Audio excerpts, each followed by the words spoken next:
whatever the fuck what the fuck is the nigga's name? I can't think of their name right now.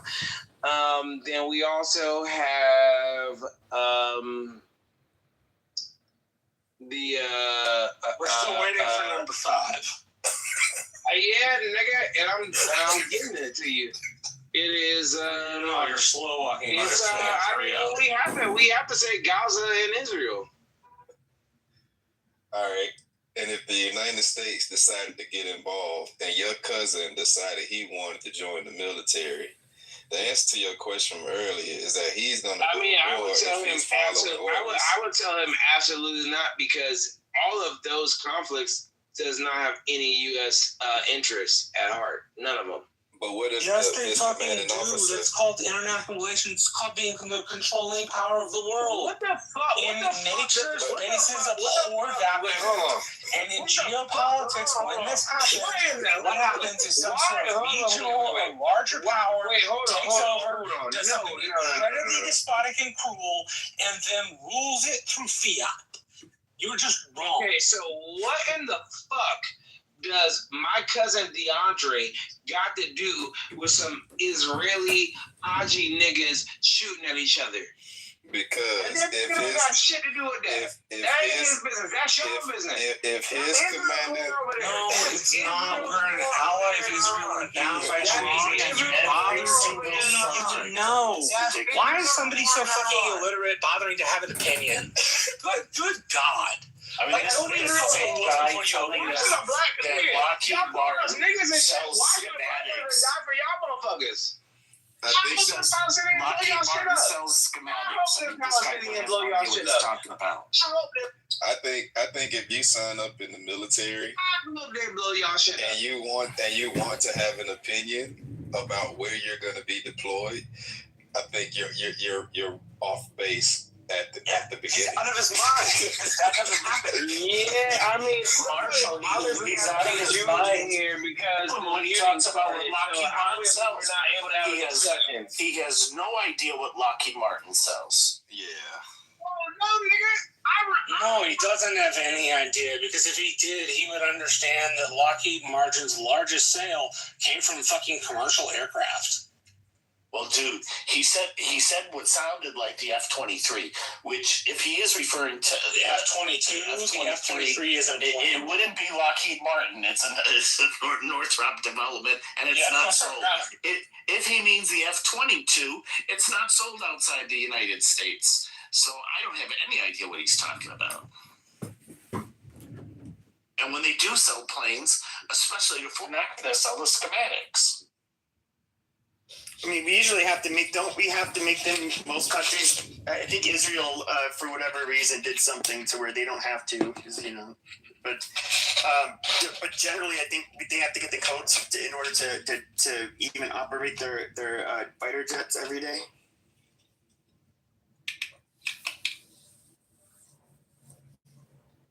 Like if he sold the F-35 to, I don't know, Saudi Arabia or something like that.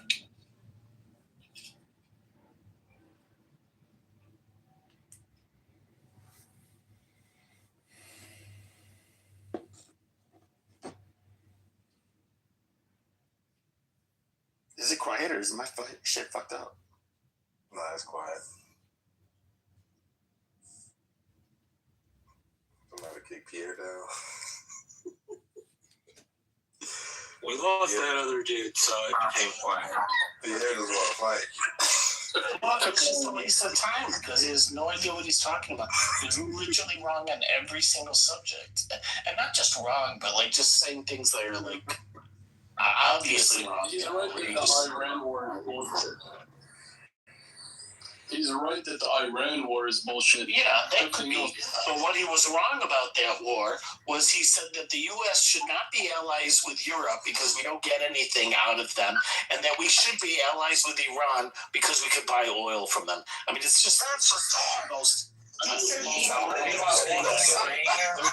while bitching about how we're not self-sufficient. What the fuck is wrong with that? Yeah, and that was his other argument: should be self-sufficient, and that the U.S. should be allies with Iran. There's nothing wrong with being allied with Iran. That's 100% possible. We were in the past. Yeah, Not this regime. Never gonna happen. With a different regime, possibly. But with this regime has had a history of attacking the United States from its inception. They have a history of 2,000 plus American servicemen and more than 80,000. That is incorrect. It is Iran that has instigated attacks against the United States.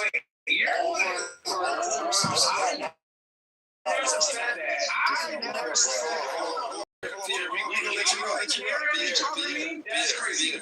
I won't go on mute, but I need to be allowed to speak. No, you good. You good. All right. Here, I'll speak for you. Good luck. Go ahead. Somebody go. Yeah, basically, we messed with their internal affairs in the 1950s. We forced them to sell 40%, like give us 40% of their oil. So that's why the Iranian people had a problem with this. We were supporting the Shah, and they didn't like the Shah. Like we were.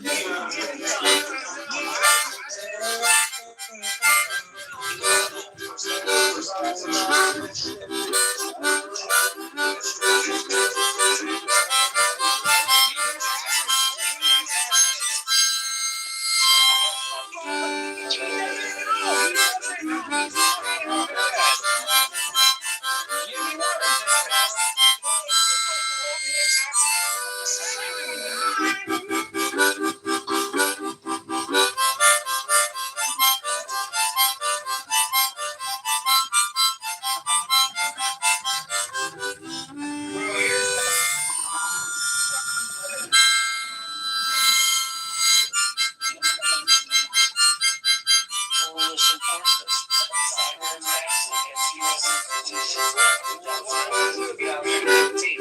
U.S. Navy drone shut down in 2019. Cable racing in 2019. They haven't attacked us. This is my point.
You talking about we didn't fucking go talk to Iran? Yeah, you don't know shit. You don't know shit like Marshall. Shut your goofy white ass up, Marshall. Let me ask you this. Do you want to get oil? Hold on, I'm Other read, it's not about oil, it's about geopositioning. Your fucking argumentation that it's about oil has literally no fucking backing. Geopositioning. You work in energy. I work in energy. Stop, nigga. What industry do you work in? Bullshit. How the fuck You're absolutely fucking full of it. Nigga, everybody Absolutely fucking full of it. Every time you mention him on the stage, the last hour and a half that I've been in here, you hit y'all be letting these Marshall, shut your pasty face ass up. shot because you can't bother me. Hey, y'all really think y'all smarter than us? Y'all not. Nigga, I literally was just in front of a nuclear power plant in Pennsylvania a month ago. Yeah, with the nuclear evidence shit. You don't know anything about that, Marshall. You're a dumb nigga. Both of you, shut the fuck up.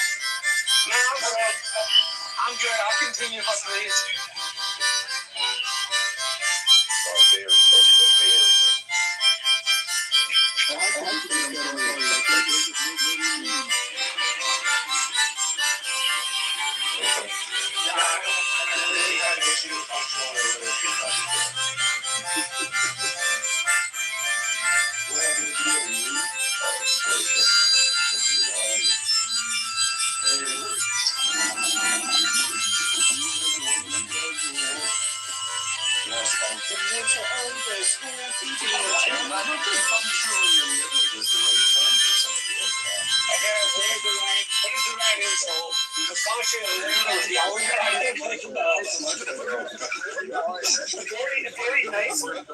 A very nice way would just be like impaired cognitive functioning. There's things you'd say in a clinical setting.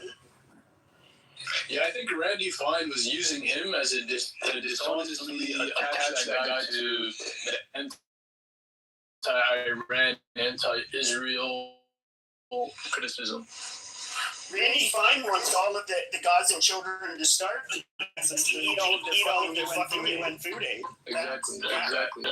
Fucking Jew.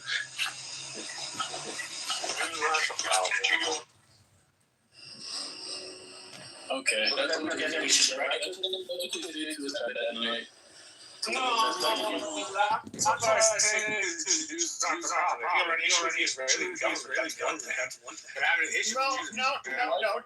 you can't do that. You can't do that. See, here's the thing, though, is I do see. Hold on. It literally fits the dictionary. I don't care about the dictionary. They can stick it. And the Jew that insisted that anti-Semitism is that definition can stick it right up their Jewish ass. But well, you're wrong. It wasn't. You're wrong. It wasn't. Overwhelmingly Jews came up with that definition. You don't know what the word got made up. No, the word got made up by a German. By a German, I know. The word was made up by anti-Semites. Yes, I know, a German. But the definition of it, like this IHRA definition, that is a Jewish construct. It absolutely is a Jewish construct. The definition was of the really term specific. I was always been it's free. the definition that is in place now. So you're just wrong, Pepe, on this one. No. Should we go through the IHRA definition? It is very anti-Christian, by the way. I don't know what your point is. You know what's going to happen? You guys should all be praying. You should be on your fucking knees repenting, because you guys will face the Holocaust, and that is when Jesus Christ returns and he throws you into the most fiery pit, the oven of hell. I'm glad you're having a lot of fun with this entertainment, but it obviously doesn't have anything to do with our debate. What we should have recognized is Pierre demonstrated his intelligence by the fact that he stood in front of a nuclear power plant sometime in the recent past.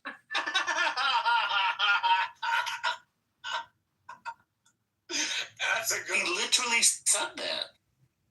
No, I know he did. I'm not.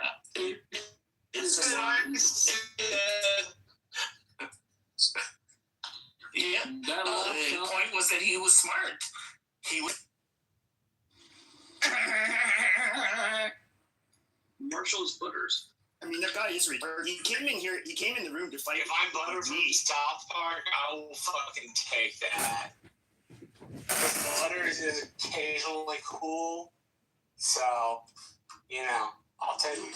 Butters is come in the room. Anglo-Saxon, and I don't think you can be him, bro. You're Kyle. No, I am not English, Irish, and French, so I am very pale. You're crypto. No, he's not a Jew. He's definitely not a Jew. Then why would he have a fat Jew in his poster? Like, why? Why does he have a fucking fat Jew? Like, what is the appeal to white Americans for Randy Fine? Oh, you're talking about Randy Fine. No, Randy Fine is a disgusting fat ass. Like, why is Marshall not a Jew? No, That's what I'm talking about. Yeah, what's his appeal to Randy Fine then? What's appealing to him?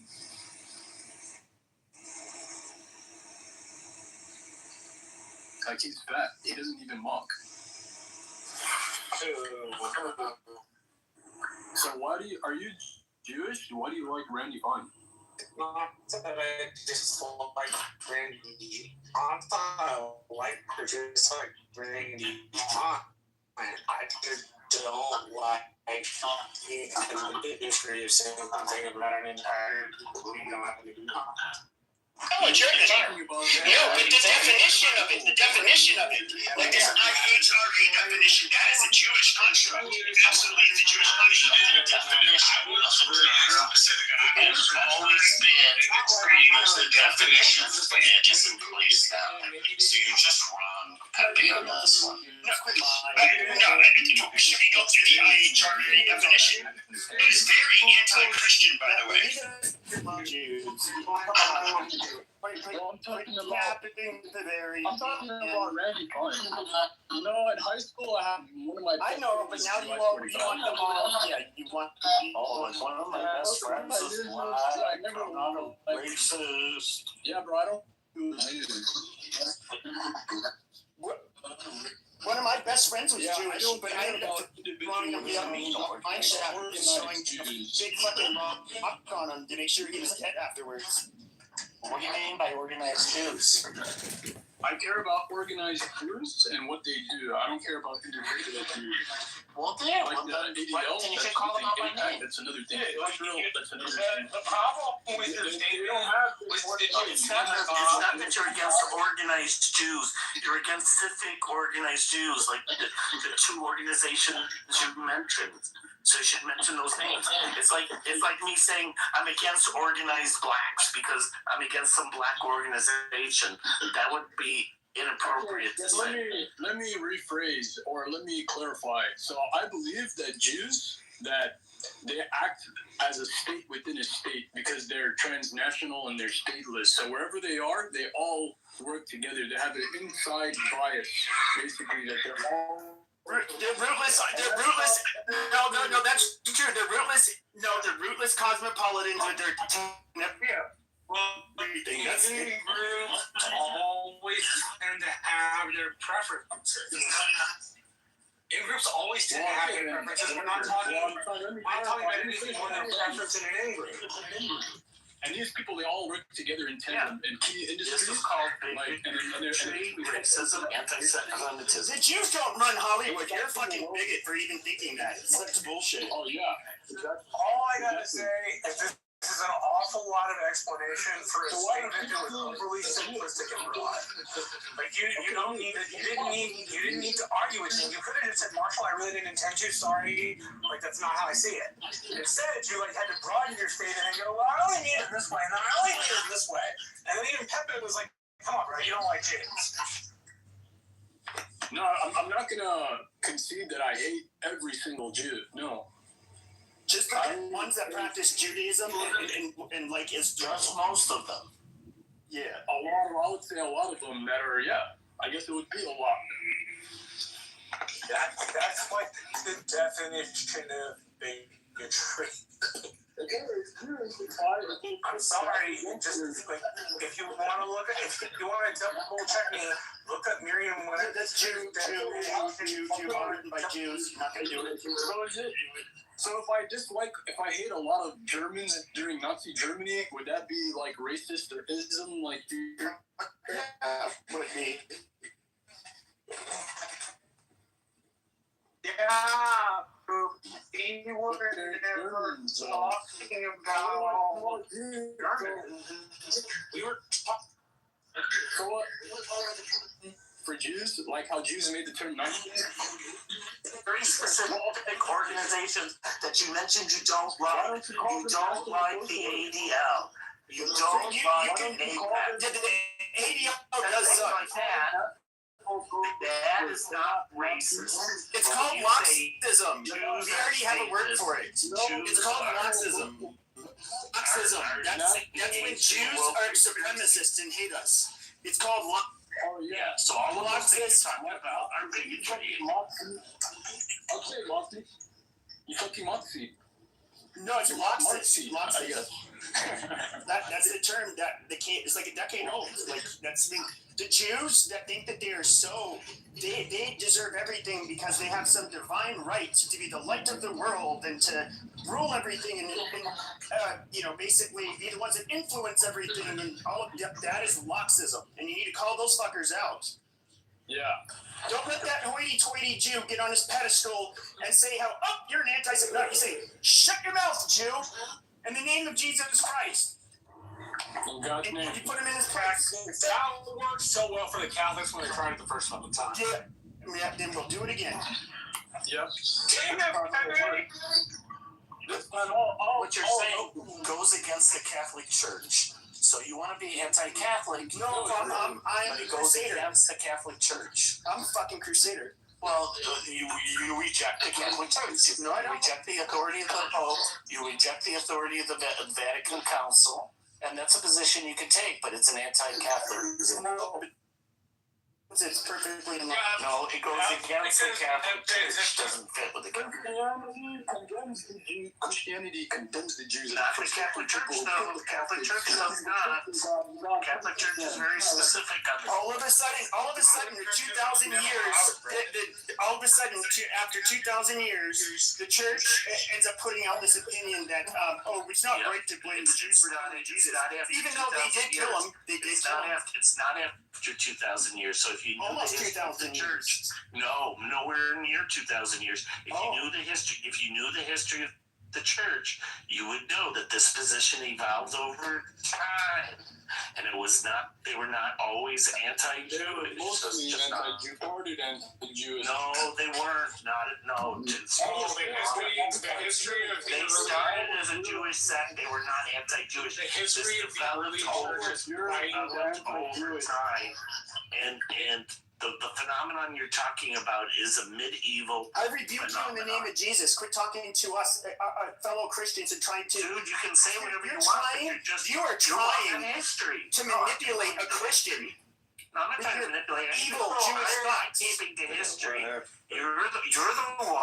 You're the one that's denying the Catholic Church. No, I'm upholding the Catholic Church. No, you're not. Dear Jesus, please strike the Satan out of this wicked Jew's body, please, so he can be saved. Amen. You're going against what the Vatican Council says. You're a heretic.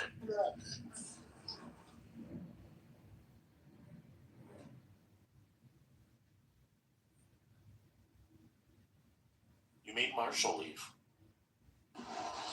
Praise God.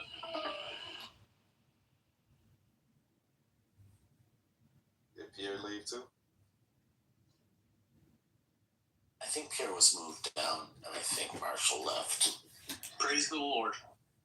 And Puppy took a chill pill. So Bavarian, what's your dog in this fight? What you standing on? I'm on Team Pepe, bro. He's an Arab Muslim. We get along. Exactly. I'm Arab, bro, but yeah, bro, I fucked with everything that he said. I fucked with Nick Fuentes, and to be honest, I listened to Hitler's speeches in English, and the first 20 minutes made me cry. Praise be the Lord. Praise the Lord. So, Pepe, you're saying you're pro-Hitler now? You didn't know that already? It's like my fucking idol. Holy shit.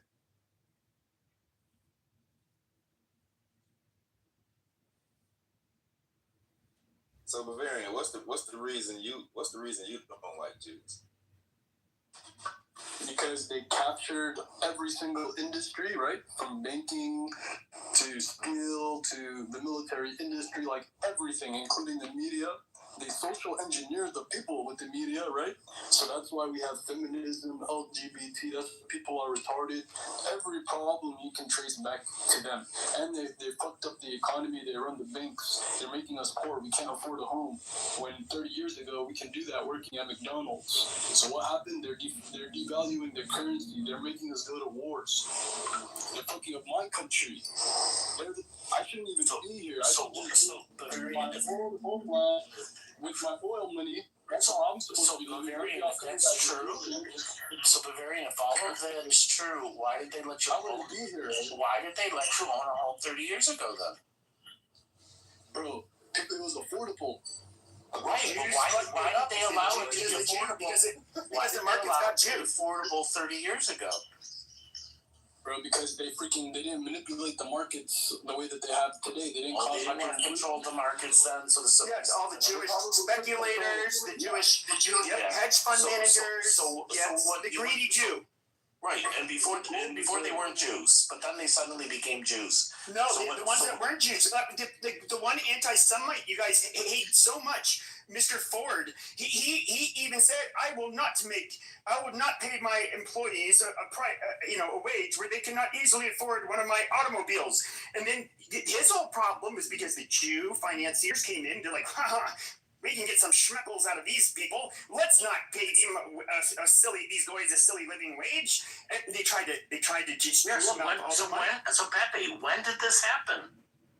I don't remember, but this happened, bro. Oh, you don't remember, but you know it happened. Oh, okay. The international Jew. You guys remember I have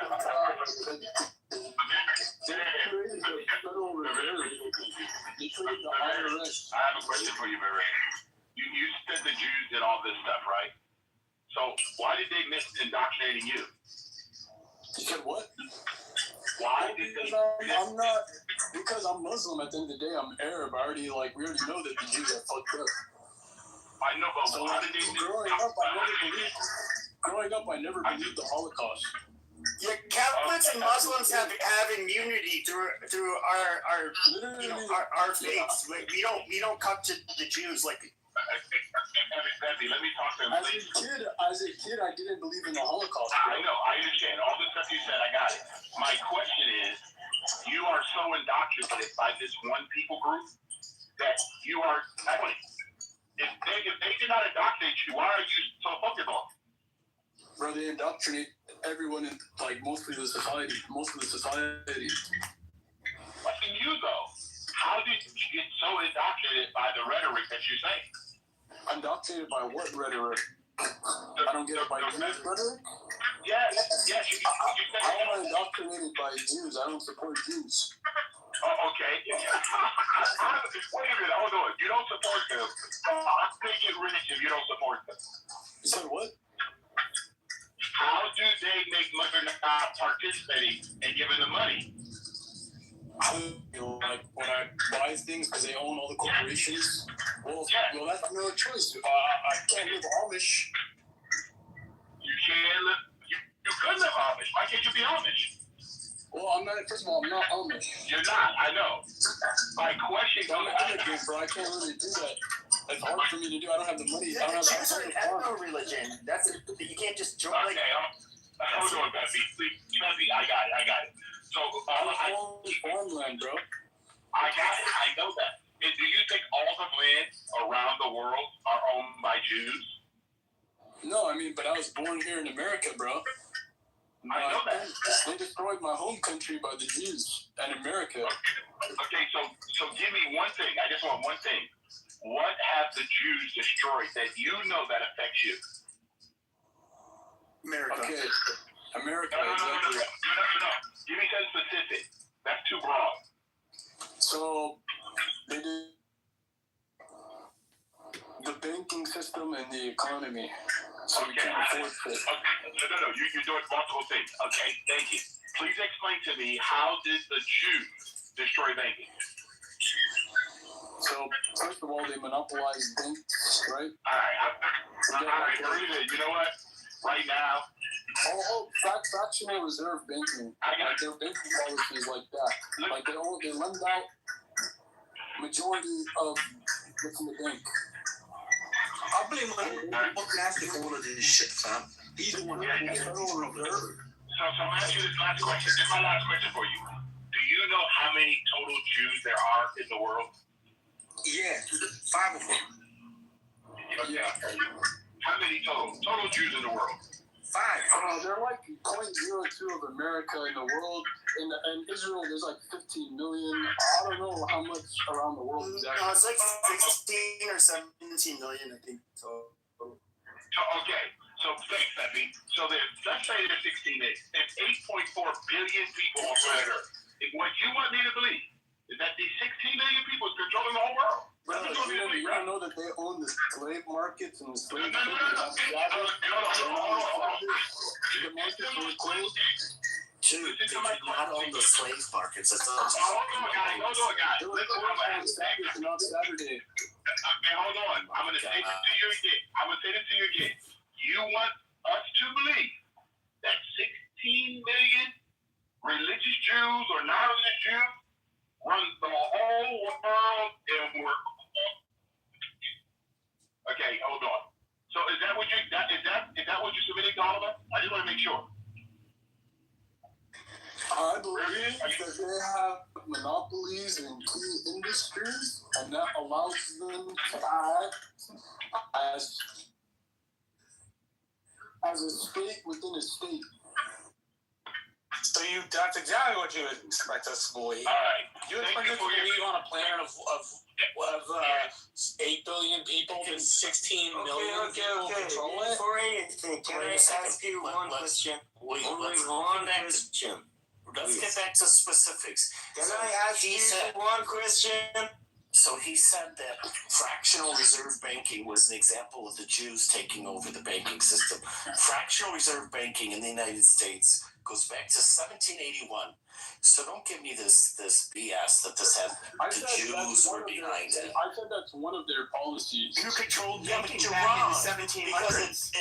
Because it Considered goes back to 1781. So there's always been fractional reserve banking in the United States. It's not because of the Jews.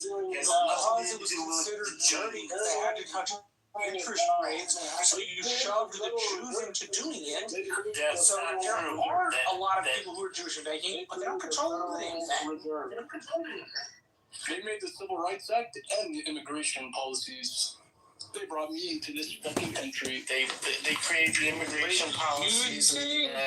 Jews control the immigration policy? Perhaps there's a few things. First of all, we can look at the far radical left and the very prominent roles that there's a lot of Jews, to say the least, in the U.S. But if you look at the 1965 Hart-Celler Act, that was something that was spearheaded by Jews in particular, and there's several reasons for it. But long story short, Bernard Britt, whatever the ADL was called before, they're the ones who had really pushed for it. They ended up getting somewhat of a coalition, mainly with Italians, because the nation of the national quota that we had for the nation of origins, which favored Western Europe, disfavored Southern and Eastern Europe. And well, so they ghostwrote. You can go on ADL's website and all this revealing, but they ghostwrote a book. You know, at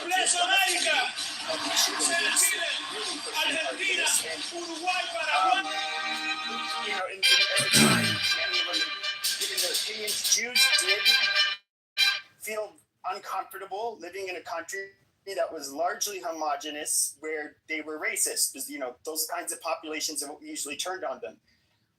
And also, they felt like there was a great injustice done when ships were turned back from Germany and Eastern Europe, where Jews ended up basically having to face the Holocaust. So those were their main motivations, I guess you could say. But yes, that was largely, I'll just use the term, spearheaded by Jews. Civil Rights Act, that was the quote unquote white people that were with Dr. Martin Luther King. Jews in the ADL bragged about this. I mean, that's widely known. They did take a very leading role in civil rights. So, I don't know.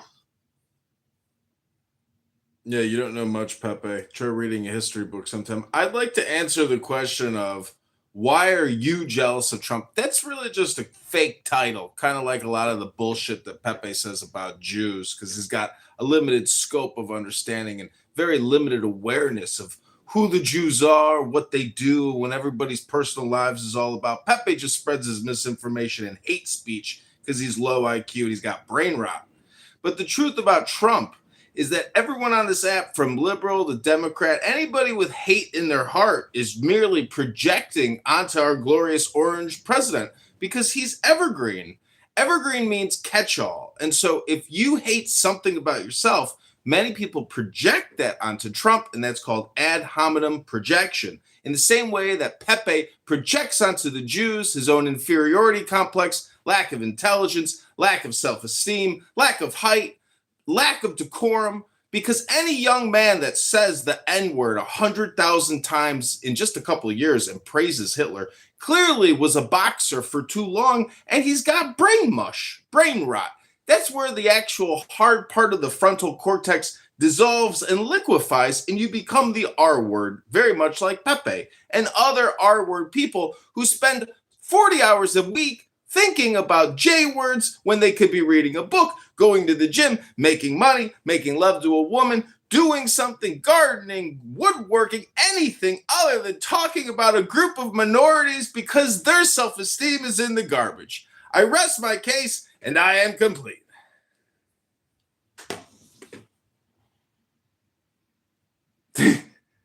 Hello?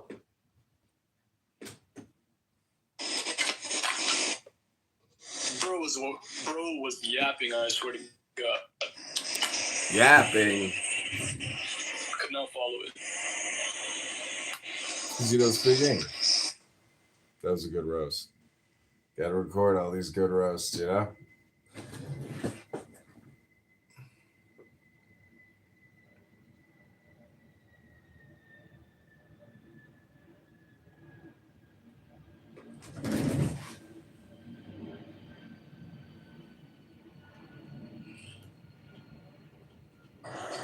Is this room going or not? Is it shit down? No. Breathe. That's all. We're letting it breathe. Okay? The reason why is you just said he was yapping it.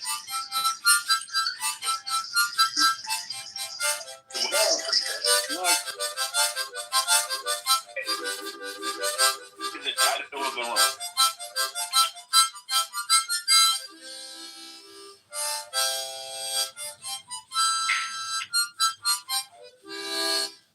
Oh, look at that. I got a heart from Miriam. Because Bavarian, I hear, obviously doesn't speak English. Couldn't understand a word I said. And so again, if you are living your life and you don't like the J words, well, do you know how much history there is to actually sort through and look up? I was putting some links in the chat about when Americans for the first time went to war against the Muslims in Tripoli because these cocksuckers were running slave rackets and they wanted America to pay them their jizya. And you know what? That UMA, we busted their asses and we got our soldiers back, but we still paid them $60,000 when our commander said, fuck that, don't give them nothing. So there's always conflict, and not many people know that America actually went to war with France after the French Revolution, and they killed their king. And we said, all right, well, your loan is canceled, and now, because you're attacking us, we are going to wage war against France. You see how political treaties and allies can change overnight? In the same way that I hope you'll stop your Jew hate. It's so stupid. Try reading a fucking book. Try doing something with your life instead of screaming into a conference call that you think the J words are in control of all the industries and making your life miserable. Sounds to me like you're just a fucking complainer. A chronic, complaining little cunt that needs to go to the gym and read a book and do something with your life. Try to be productive. Hello? Try playing music. Maybe you're going to want to get a music instrument one day. And maybe you're going to want to start a band. Because you can make more money in music and create libraries of music than J-word hate speech all day. What do you think about that, you fucking loser? And maybe you're going to want to start a band.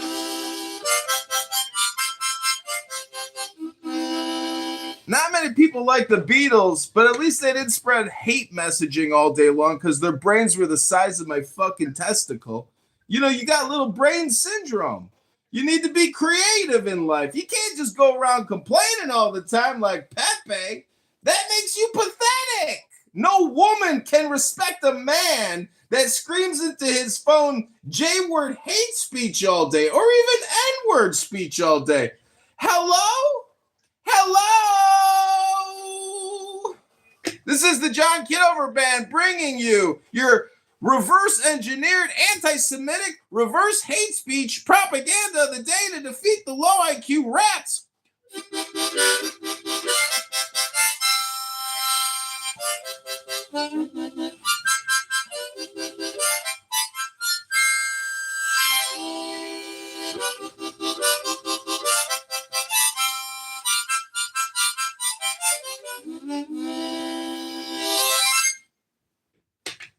Okay, bro. If you want to talk about the music industry, don't Jews use the music industry to spread degeneracy to Christians? Don't they spread porn? Don't the Muslims call all the non-believers the enemy and they got to pay a jizz tax, a tribute to their ummah? It sounds to me like the Democrats, basically. In-group, out-group. I want liberty. And you know what? That means I get to consume what I want to consume. That means I get to think what I want to think, feel what I want to feel, say what I want to say. I'm not a Muslim, okay? I'm free. I'm in America, and we wage war against the Muslim pirates, the slave masters of Islam, the blackmailers and the blood money Muslim hustlers, the terrorists, the mafia. We'll fight them all. Hello? Invade and conquer parts of Europe. They opened the castle gates for the Muslims in Iberia. And Muslims had it for 800. And guess what year it is right now, motherfucker? It's 2026, and we will blow up any cocksucking terrorist Muslim motherfucker and send them straight back to Allah. Hello? When the Spanish Inquisition was happening, they kicked out both the Jews and Muslims together because the Jews were helping the Muslims conquer Spain.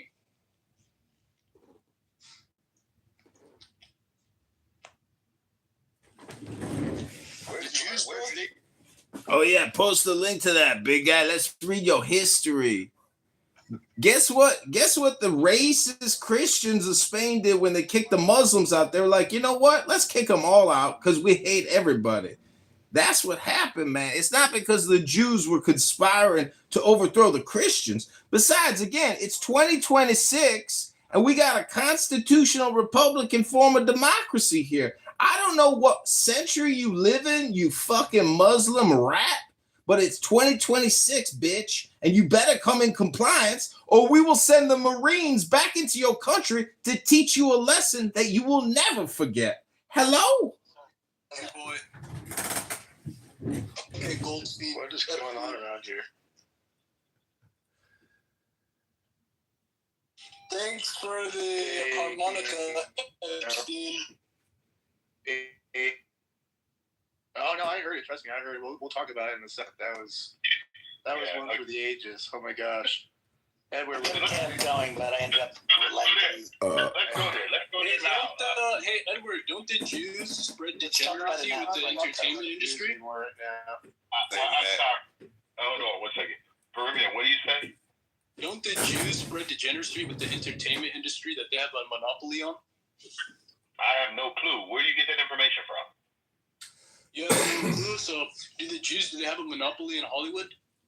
I have no clue. I don't know what You you have no clue? No, do Okay, you know I'm what you telling you they have a monopoly in The obvious answer, though, they do have a monopoly on Hollywood. Pepe, hold on. I'm going to be honest with both of you. I've never met a Jew who owns anything in Hollywood, the music or anything else. I don't know them. So how am I going to claim that I don't know? I don't know, guys. I'm being honest with you. How many shekels did they pay you, bro?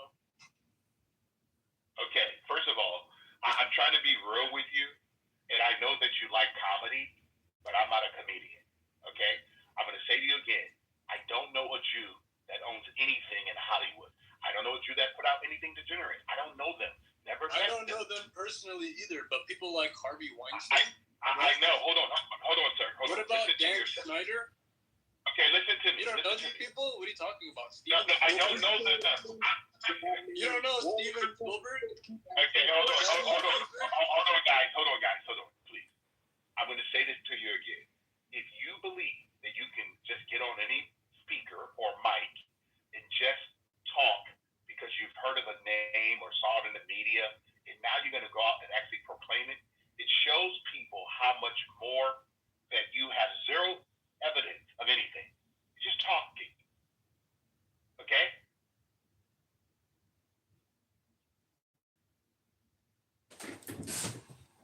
See, anybody can do ad hominem filibustering if you got no fucking life. If you come on a conference call to just create hate speech communication.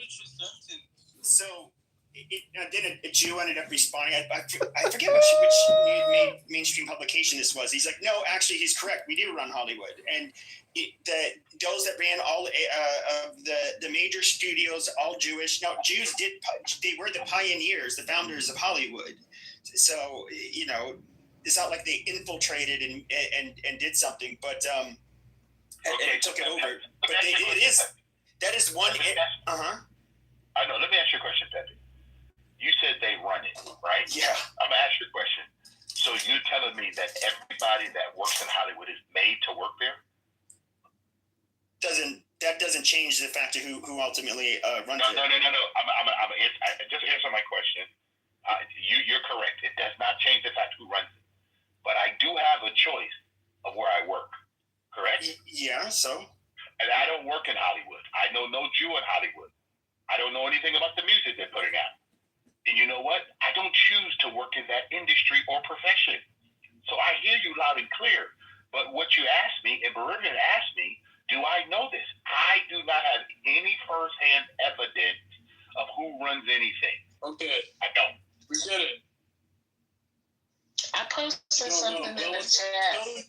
All right. So let's tell you that we're telling you that the Jews have a monopoly in the entertainment industry, like music and freaking Hollywood, even news, and they socially engineer the public. They spread degeneracy. In like your opinion, right? Because there's a lot of black musicians that might take, offense at what you say in Bavarian. You spreading a lot of Jew hate and a lot of bullshit. You should try to check your own society and your own culture before you start. They don't understand what I say on Twitter. Okay. All my niggas nothing. Hey guys, if I get Hitler. Okay, one more time. I drop you guys because listen, I have no shame. Please. I've been trying to say something. I don't know why they keep coming off the mic. Every time I say something, somebody come. I did join the room. Hello, lady. Yeah, moderators. Bavarian just said Heil Hitler. I think that's pretty fucking racist. You should probably kick that racist motherfucker to the go. So this is what I want to do. I'm going to let Lady go, and then I like Matt and King to get into what happened this afternoon in their conversation, okay? So go ahead, Lady, and then we're going to go right to Matt. He's going to introduce our friend King. Thank you. I apologize for interrupting, but I did post a link in the chat called Hollywoodism and the American Dream. It's a link you can look up on YouTube on how the Jews created Hollywood.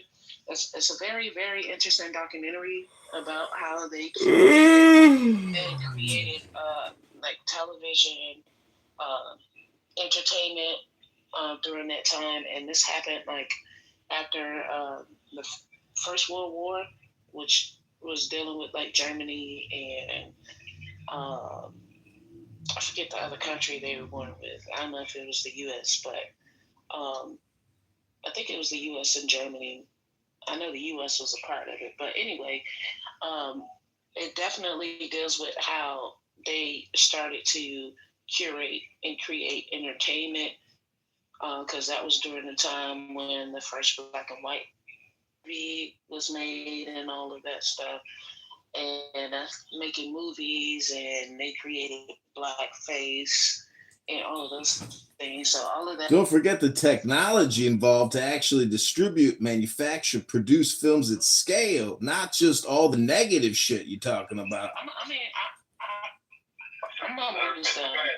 But all I wanted to say, I wanted to say, like, the Khazarians and the Khazars is really what they make up of themselves, because they don't consider themselves white, like American, like they despise white men, like American white men. So that's very telling. But they created this Hollywoodism, and they control the media. They control any outlets that influence large groups of people in our land there. Thank you for your intelligent. I'm going to take a Peruvian. 1 second. Okay, listen, Peruvian. Did you hear what I said is going to happen? I'm going to let her speak, and I'm going to turn her over to Matt. Okay, I'm going to copy her document because I don't have any information on it yet. I want to go through it. So go ahead, Matt. Go ahead and introduce me. Appreciate it. Appreciate it, Edward. Thank you. Yeah, Key, do you want to start with the Kona? Yeah, Ro Khanna. So, so Congressman Ro Khanna will be, and this is breaking. I have several people I've spoken to. I'm trying to wait for actual documented evidence, but he's going to, right now, he's pushing hard. He's getting money from donors in India and other places to push hard for H-1B legislation to increase the number of H-1Bs in this country. And he and Thomas Massie plan on exonerating Donald Trump to get Donald Trump to say to push the bill and move it forward. So basically, their plan is to say, "Hey, we'll tell everyone that your name is not in the files and your name is not anywhere if you back this legislation to increase the number of H-1Bs in this country." Now, I don't know what Massie gets out of it, but apparently that's the plan, and there's a ton of money coming into him. Let's just put it that way. And he has his wife has estates and has a lot of that he claims he has no visibility into, but she's a multi-millionaire both in India and also in the United States. So yeah, so I don't know how he's getting the money, but that's all I know. So I just want to share that. And then do you want to talk about what happened this morning, Matt? Yeah, so I heard it like off and on, so I don't know the whole story of what was going on, but if you want to give Stern the backstory, go for it. I mean, that was just, I heard that was incredible, but go ahead, yeah.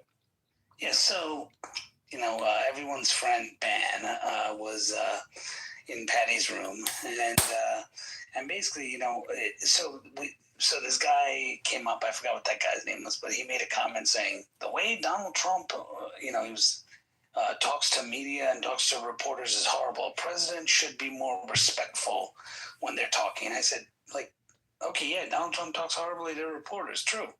But, like, I mean, other presidents have talked horribly as well. So, I mean, to have this expectation that they're always going to be respectful is ludicrous. And he said, no, it was only Trump. No one else did that. So then then I said, what are you talking about? Like, then Ban jumps in to try to defend him. I mean, what are we talking about? Are you trying to compare, like, Joe Biden and all? And then I went through, Biden basically cursing on a hot mic to Peter Doocy. And he goes, but then he apologized. I'm like, okay, so their natural intent is to do those things. And then, he also was pretty rude to Caitlin Collins. He goes, are you trying to equivocate that? I said, no, I'm not equivocating that. I said, the way Donald Trump talks to them is horrible. I mean, we could debate whether that's warranted or not based upon what they're doing to him and what they're saying. But yeah, the way he talks is horrible, sure. Right? And should he talk that way? Probably not if they're being genuine and honest. But then he just went back and forth, and he was going nitpicking over, like, I sent him a source about, what the White House did to journalists under Biden, and had a quote from you were there for that, Matt. Had a quote from the president of the White House Correspondents. And he's like, oh, well, it's not the president. I said, dude, the source says it on the bottom. He goes, no, it's a different timeline. He wasn't. I'm like, dude, it says it on the article. Like, what the fuck? He goes, oh, he wasn't president at that time. I said, so then Fox News is gaslighting. No, they're not. I said, well, then are they telling the truth? That's not what it says. I said, read the article. It says that in there. And he tried to change the whole thing because he was trying to defend Biden. It was pretty hilarious. It was classic goat, you know what I mean? And the things that you are saying, I love the part where you were saying, well, did Biden say that? Do you remember all the times you asked Ban that? Because what Ban does is what's the word? Not touches it up. He projects. Yeah. Well, not only that, just like he'll say stuff that people didn't say, right? Right. He has a way with language. Right. If you listen to him, so he'll put his spin on what we know what Biden really said, and just do a whole different narrative around what he said, which makes it look like you don't know what you're talking about. You know what I mean? Right. On that. The comment where he was talking to Caitlin Collins, and he was like, you're a stupid reporter. And he goes, do you know why that was? And I said, yeah, because she asked him a question. He goes, no, it's because she said, why, do you think, Vladimir Putin should do this? I said, so she asked him a question. And he got upset. No, it's the context of, he didn't. I said, dude, you just said she didn't ask a question, and now you're saying it's because she asked a question. That's not what I'm saying. There's context to it. He says, you're stupid because the way I said, did he say that? Like, did he actually say that because you asked this, or did he just say you're stupid? Like, you're stupid. Like, it doesn't make sense. And so he just was trying to justify it. And, I mean, whatever. I mean, in the end, I was like, I'm not going to go on. Yeah.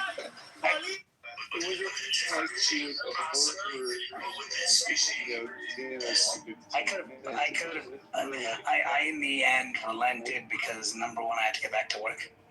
Yeah. Put the cauliflower in. Yeah, no, I was like, look, I gotta go. All right, you're right. I shouldn't have called you a stupid, fucking piece of shit or whatever I called you.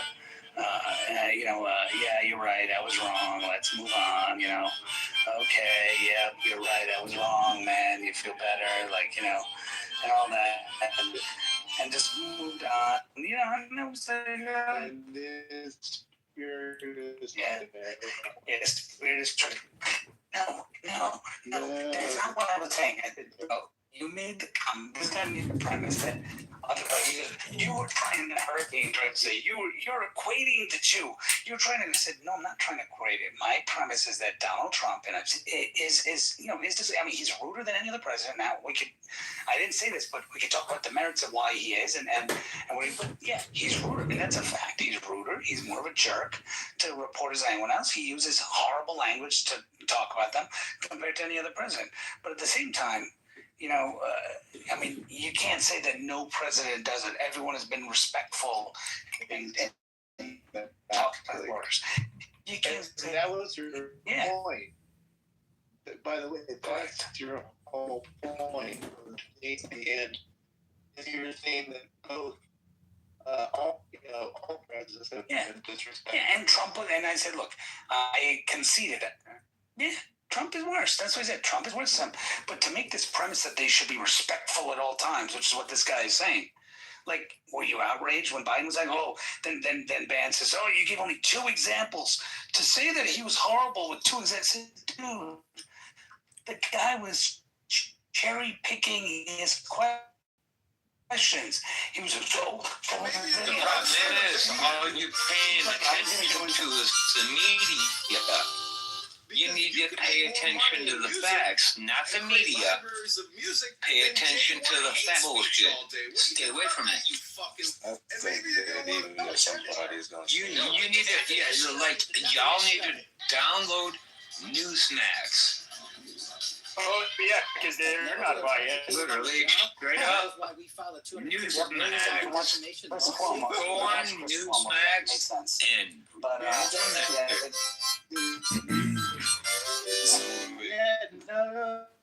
you don't have. You choose who you want to listen to.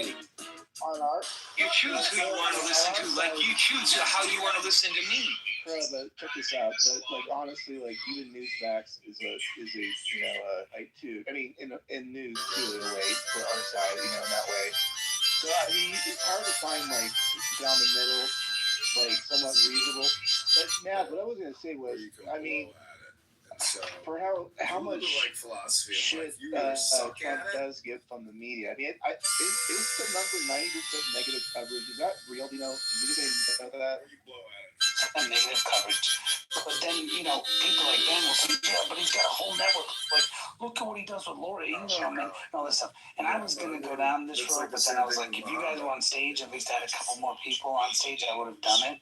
Yeah. But I was going to go down this road of saying, look, you want to go through this? We could let's play this game.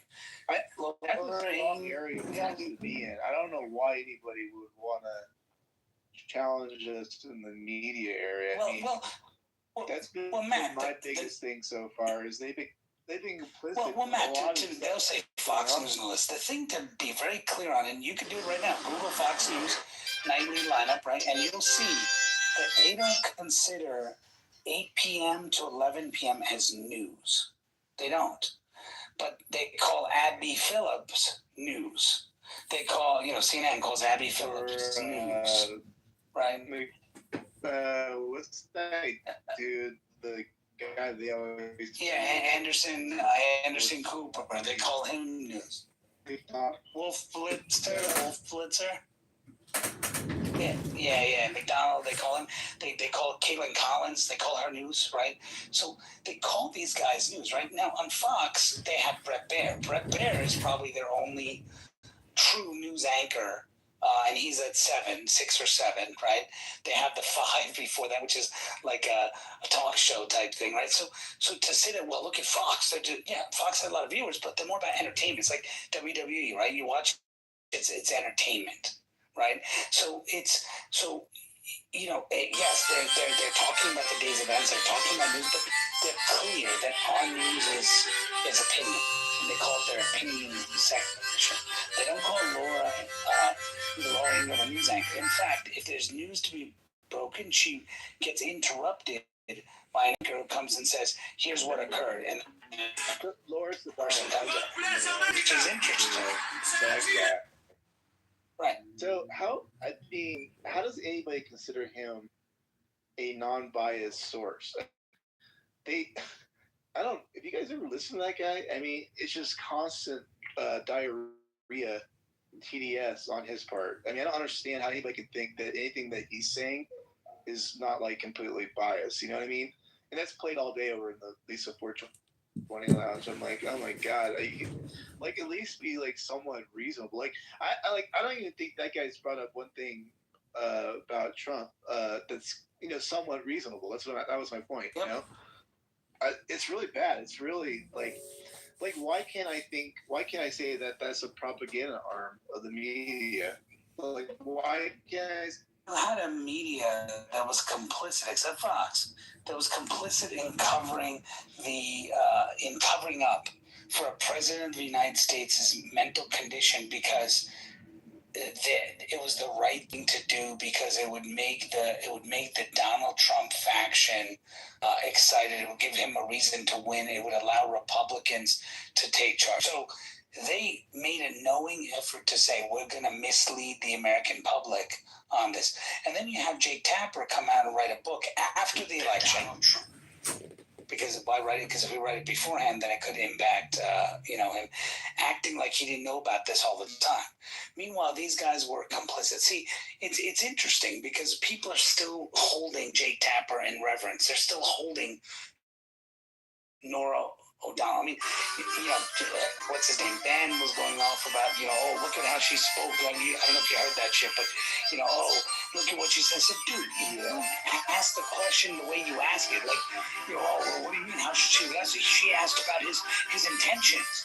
And I said, really? That was his intention? That you saw me where I got him on that? I said, okay, let's read the manifesto. And then I read other intentions, which had to do with, bombing children and all that stuff. She didn't read that. He goes, oh, sorry, she didn't read that. Then I was like, he talked about other crimes. Yeah, those go under crimes, don't they? So, yeah, she did mention it. I said, no, she didn't, bro. She mentioned one specific paragraph because she wanted to do a gotcha to Donald Trump and try to do that. She wasn't asking because the public deserved to know. If she wanted to, she could have read the whole manifesto. She goes, well, probably she didn't have time. I said, dude, I could read it to you right now in 2 minutes.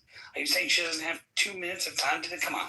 Like, so what happens is people don't want to accept, especially on the left, that the media does this on purpose because that's the only way they can get their message out. Nobody wants to listen to their shit. Nobody wants to listen to Abby Phillip talk.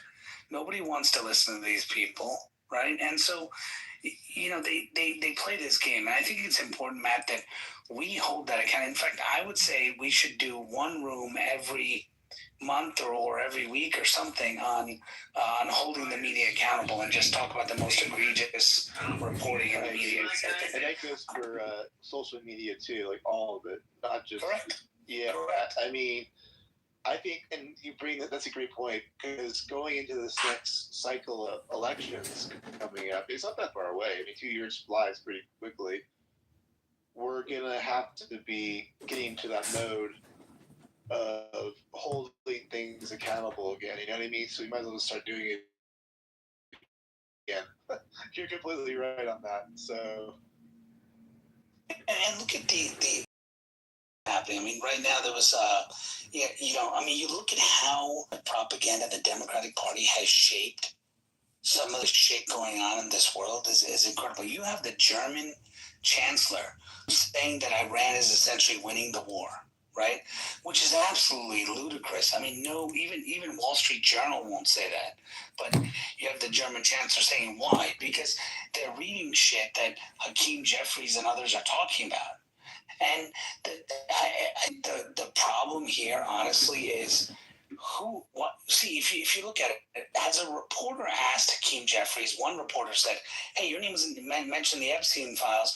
Are you going to return the money that was collected by donations? They mentioned once, your name was there, oh, we didn't even know that was an article, and then moved on and asked another question. Done, right? Is he going to say, hey, Bill Clinton, seemed to do events for Democrats. His name is all over the Epstein file. Are you guys going to disavow Bill Clinton? Like, even file, but you won't go there with them. When they asked the Chinese chick, the one that was the White House correspondent, he's like, Wei Zhang or whatever her name, Trump, when he was there, he basically, and she was like nice. He was like, are you okay? And like he was like making sure she was all right. And I mean, you have what's his name? And I forgot his name, but I said it the other day. His name, Anyway, he's a reporter, I think with ABC or something, and he says the next day Donald Trump calls us. The media does this. Trump calls and says, "Hey, that's the only way." He's like, "Are you okay?" Nobody wants to like. First part of me is like, Trump, you should just say "fuck you" to these guys, right? At the same time, he's like, "Hey, are you all right?" Apparently, and she's not talking about it, but I heard from someone I know who knows them that Trump reached out and said, "Hey, Caitlin, I know you were supposed to get recognized today. Why don't you come one day to the White House? Meet some of the team here. Press shop will take you out. You guys can have some food or whatever here." And invited her to come one day to the.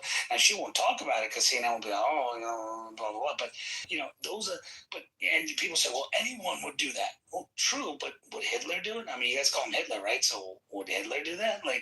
And so it's just it's mind-boggling.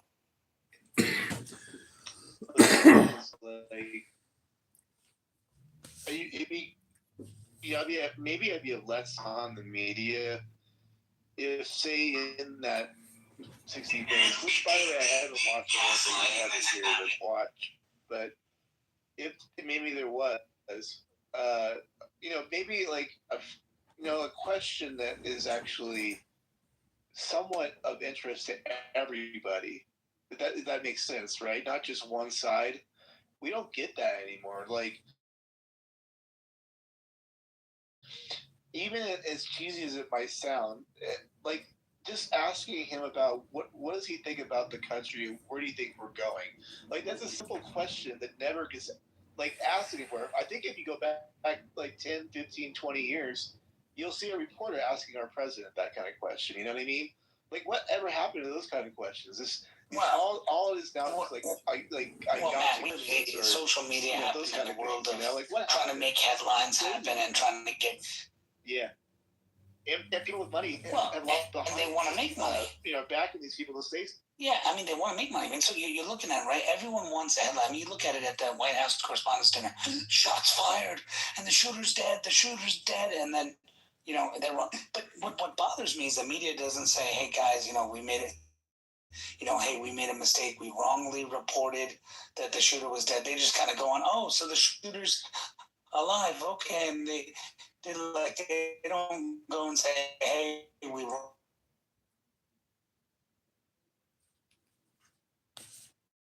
Patty's room as well is like Patty eats her own. She was screaming at some woman about, "You didn't say nothing about the motherfucking ballroom."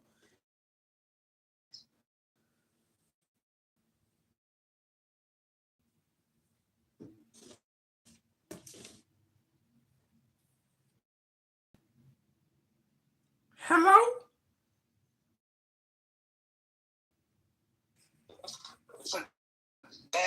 But Brad, so CNN is also kind of pushed fall in some ways. Correct.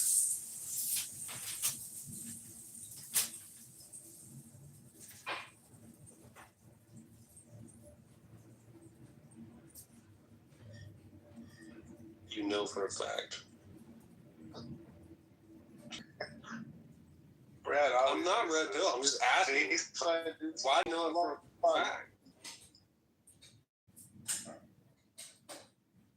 Yeah. Oh, now you're being mean. Oh, now you're being mean. Now you're being dogmatic. Are you upset? Baseline. All I did was question. Baseline. Just all I did was question. I'll let you go in a second. Let Brad finish. Why? Baseline. Why are you so? You don't know this guy, right? You always get these. Why are you so mad, dude? Calm down. It's okay, bro. All right, Baseline. Okay, but Baseline, hold on a second. Baseline, you're just interrupting the conversation. So, I will move you to the audience. So just check your fucking slurp pipe, okay, and stay on mute. You. Okay. Well, that was moving. Jesus Christ! I didn't want to fight tonight. I wanted to have a chill discussion. I had a long day at work. I've got to figure out a $250,000 fucking cost savings for somebody. So, I mean, shit. But Naveen, back to our original discussion. I agree with you. Post the podium speech, which, by the way, hats off to the guy showing up in tuxes. I think that's how our president should fucking look all the time. But and I loved how he was flanked by men. Just they came out like ballers, like let's go. But they basically, I agree with you. The MSNBC and then the morning after, what was going on this morning was just bullshit. And then crying about Jimmy Kimmel getting his ass canned. I agree with you all the way on that one. But at the time, I think there was just a lot of confusion in the ballroom and around the area and in the law. So Jimmy Kimmel, just so I'm clear, he made the comment that about a chunky widow.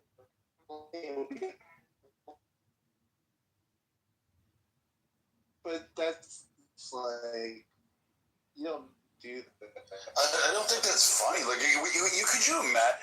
I don't know who's like fucking no late night host would have dare said shit on Obama like that. We would never have come up with that. Like, I would never said, "Oh, Michelle Obama looks like she's about to be a widow." Like, nobody would have thought it. That's true.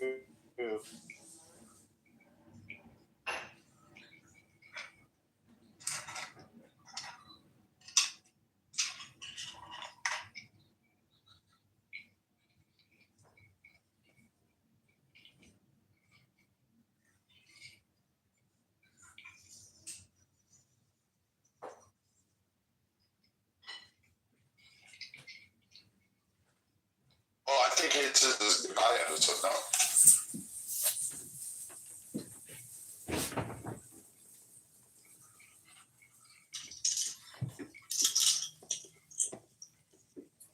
But he's not even press. He's a shit.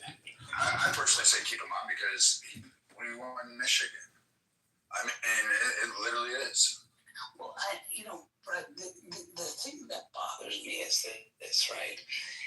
And we as Republicans don't do this, right? And even our media doesn't do this, but our Republicans should do it too, right? You know how every time something happens, they ask a Republican or they ask Trump to disavow, right? No one is doing that. Like, Dana Bash tried on CNN with Raskin. Do you feel responsible for your rhetoric? And then Raskin said, well, I don't know what you're talking about. What rhetoric? Well, I got no problem with Donald Trump. And blah, blah. And then she said, well, you called him a Nazi. Well, I mean, this and that's it. Then they just ended and move on. Say, well, we asked for a question. They didn't say, well, you have. What's his name? That was crazy. He doubled down. He doubled down. Yeah, he doubled down about King Jeffries just recently, wait, didn't he double down this morning, or was it Sunday? He literally said that. Warfare, yeah, there you go. Yep. They're out. And they double down, and that's acceptable, right? And so why is everyone not going to Schumer and going to every other Democrat and saying, do you support the comments of Jeffries? Do you support? No, they don't. They just go, oh wow, Jeffrey said, okay, let's report it. Let's move on. Because if we keep asking them that, then one of them is going to get caught in something. And it's just like with Swalwell, right? They cover up all the. Wait. That's a good point, Navi. Did any Republican come out and say anything as a blanket target towards the Democrat Party about Swalwell? Never. No. Is there any? No. Not even Trump. Trump didn't say anything. So, like, again, they get a pass on this, and then as soon as we do, because, he swallows well, especially what Fang said, I mean, I just don't get it, and I'm sick and tired of it. Like, I don't like turning the other cheek anymore. I'm just tired. Everybody's tired.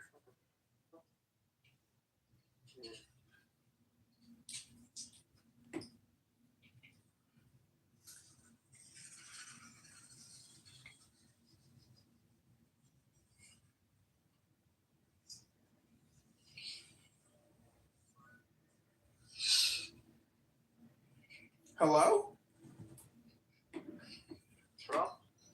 Trump should take advantage of this and flip the tables on the media, or at least the people that's in front of him at any given moment, and ask them if they support the manifesto. It's really simple. Exactly.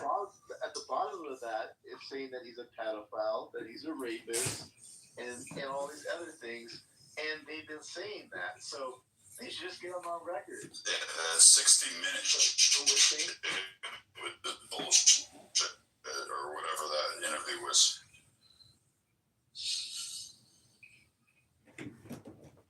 It's also Jamie Raskin. Manifesto, and she was reading it out for viewers to do. And Trump, the way he responded was just hard. And I said, "What do you mean? Like she missed a piece of it?" No, she was reading his motive, and then I was like, "No, that was a piece of it. That was his motive." I said. Then I read the rest of the thing, and I said, "He talks about the death of children. That's not in there." He goes, "Well, maybe it is. It doesn't matter." And so basically, she did it purposely to put him in a box. Now, the problem is that this is going to be the thing that she was doing it to tell Democrats, hey, run about this, right? Run on this. And so that's why Trump is not pushing the manifesto, because it mentions these comments about, pedophile and all this stuff, right? And on the side note, Brad, which I think you'll find interesting, I don't know if you were here earlier when I broke the news about Ro Khanna. Congressman Ro Khanna is taking money from Indian-backed organizations. I know about that. For the H-1B, to push the H-1B program. And him and Tom and Massey are planning on going to Trump and saying, we will exonerate you with the Epstein files if you push this. And push the H-1B, increase of H-1B program, and probably Trump will do it. But, just meaning saying that your name is not in the files and you're not a pedophile. I don't know. I know. Today will come out. But he's not in there. That's the whole thing. Like, that's the. Yeah, that's what there's no lead. Like, even with, what is there left? Like, maybe 13, 15% of the files haven't been released. Okay. So, magically. But there's no commonality thread. Like, it's been ran through every GI or AI fucking algorithm to find anything associated with it. They have teams of people still pouring over. Looking at it, there's nothing connecting Trump.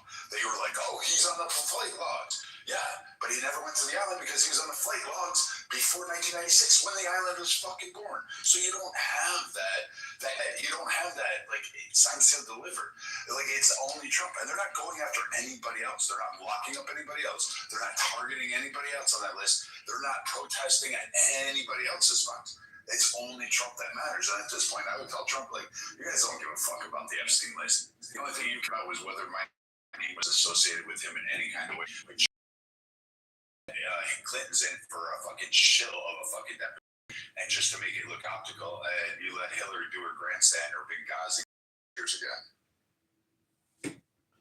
So do you think Patel is not the man to bring charges? Because, I mean, does he need to be fired? Because if Trump isn't, these people are calling, Raskin is saying that MAGA Republicans need to go to re-education camps. Are you listening to Jamie Raskin and other radical Democrats saying that they're going to arrest Republicans when they get back into power? So how is Donald Trump not going to fire Kash Patel and put a warrior in there?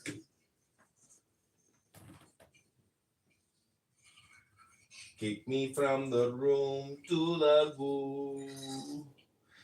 Kick me from the room to the goo. So they kick me to the goo. They know it's true. Why do they kick me to the goo? Is Brad Stauffenberger denying a $250,000 claim for a child? What up, son? They kicked me to the goo. Yeah, you're bringing up some pretty interesting points into the Matrix. I know. They don't want me to participate in their Matrix experience. So here we are, responding. This is why I record everything, because it's like, what's the point of doing all this? That's why I don't give this crazy. It's so funny how like everybody's Republican now, and people are just like, you know, what do they call it? Fucking fair weather fans. You know, Naveen. Yeah. Naveen. When he hangs out with the Diogenes, right, and that fellow group of, you know, he totally like sells out Trump. And now, you know, when this happens, it's like he reverses his policy.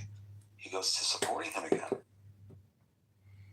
Yeah, Naveen is a super fair weather fan, but he does provide some interesting gossip that I will say that he's somehow privy to. You know, some relationships he has. For Trump for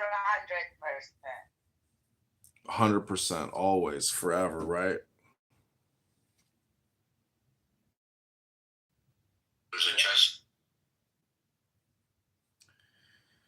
Well, see, that room is just like super boring now. It's called open discussion, but I mean, there's just like, anyways, it's not that big of a room, anyways. There's very few people in there. It's just Marshall stinking Rankin in his cheetah jacket.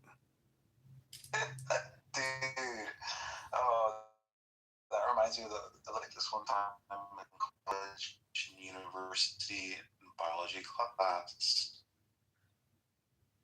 I had to take off like this summer shoes, and her feet were orange. What? I just so gross. but for some reason I support Trump. He should give me some things.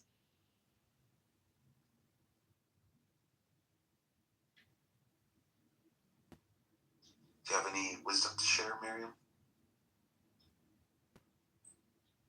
No, he should to come to kiss my ass first. And then I negotiate with him. You think you would get that far? Huh? You think you would get that far? I don't think President Trump would kiss your ass. No. He say that. He say that. He should do that.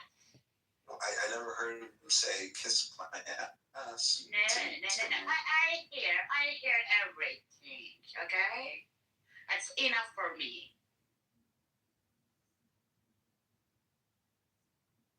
Group out group. I want liberty.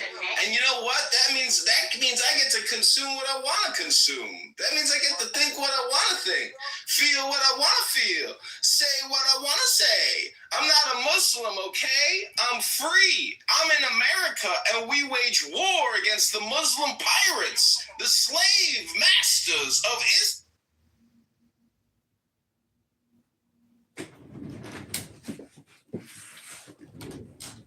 So, you know, I've always voted Republican. I've never voted Democrat once, and never thought I ever heard a Democrat speaker ever say anything that I consider to be truthful. It always seems to be a lie, no matter what they say. And so I've never ever found myself in a position to want to vote for a Democrat. And I've voted in I think every major election of all time. I mean, I voted in the Green Party once for Roseanne Barr because I figured, you know, Roseanne isn't going to lie. So let's vote for Roseanne. The press secretary. No. Of like all this stochastic terrorism that's being sprung up by the Democrats.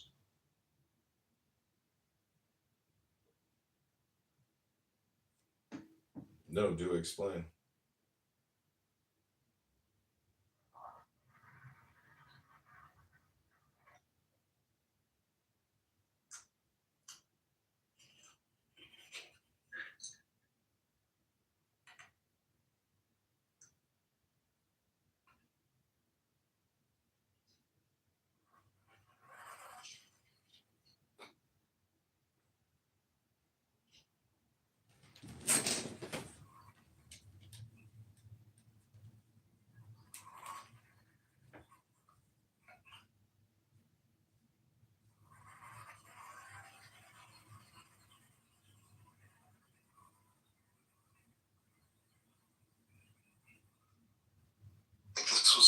part of the manifesto from that guy. When you read the manifesto of the shooter, this is Press Secretary Caroline Leavitt. Ask yourself, how different is the rhetoric from this almost assassin than what you read on social media and hear in various forms every single day?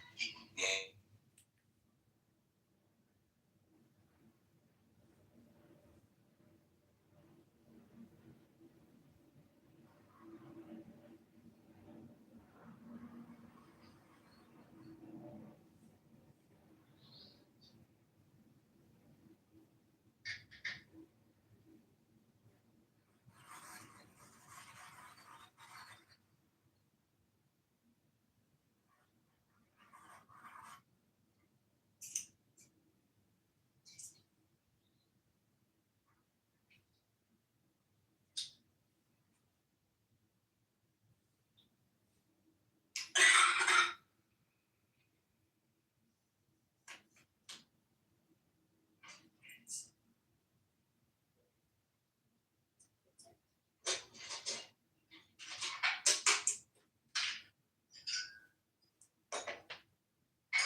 I've voted in, I think, every major election of all time. I mean, I voted in the Green Party once, Roseanne Barr, because I figured Roseanne isn't going to lie.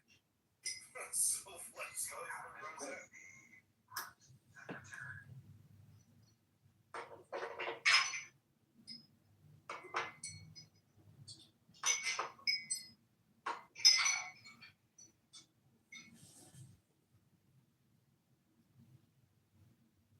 Now that I ate your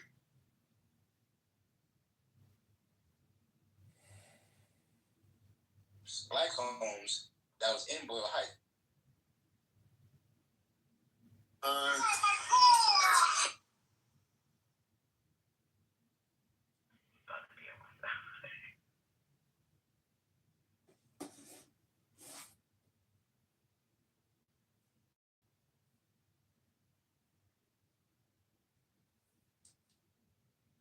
And we smoke hookah and we smoke cannabis and it's chill. Yeah, but you guys were very they're very perplexed by me, Neo, because the thing is I'm stuck in their fucking time loop algorithm because they can't fucking figure me out. They can't diagnose me, and so they've got all their behavioralists in there and all their stuff, and they're just like, wait a minute, You're too advanced.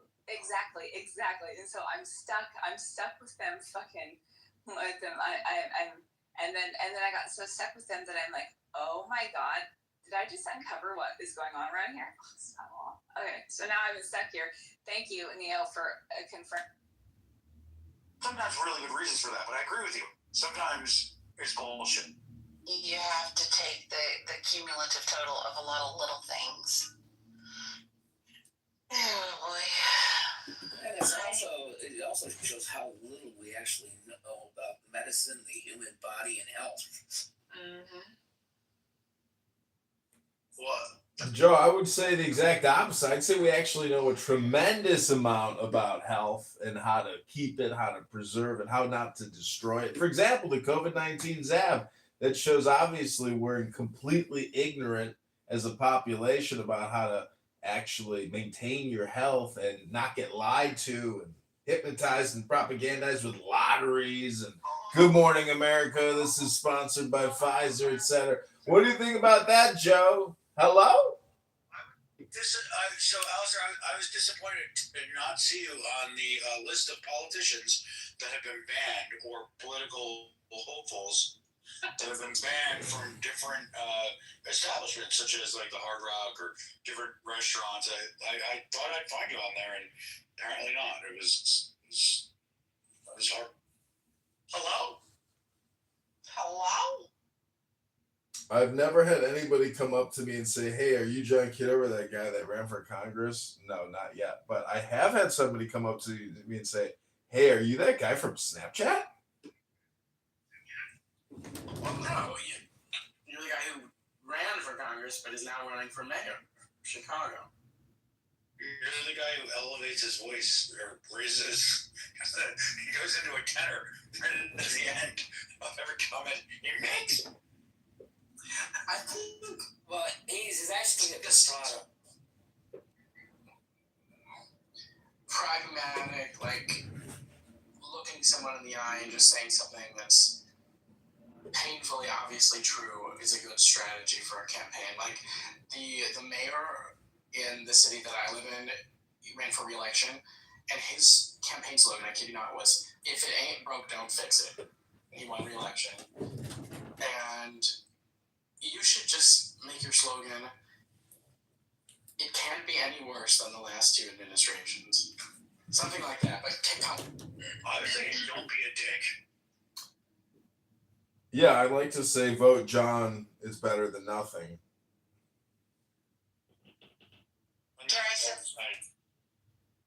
Yeah. I'm gonna send you a text. I forgot who was in the room. It's about Austin. Oh, well, you better be.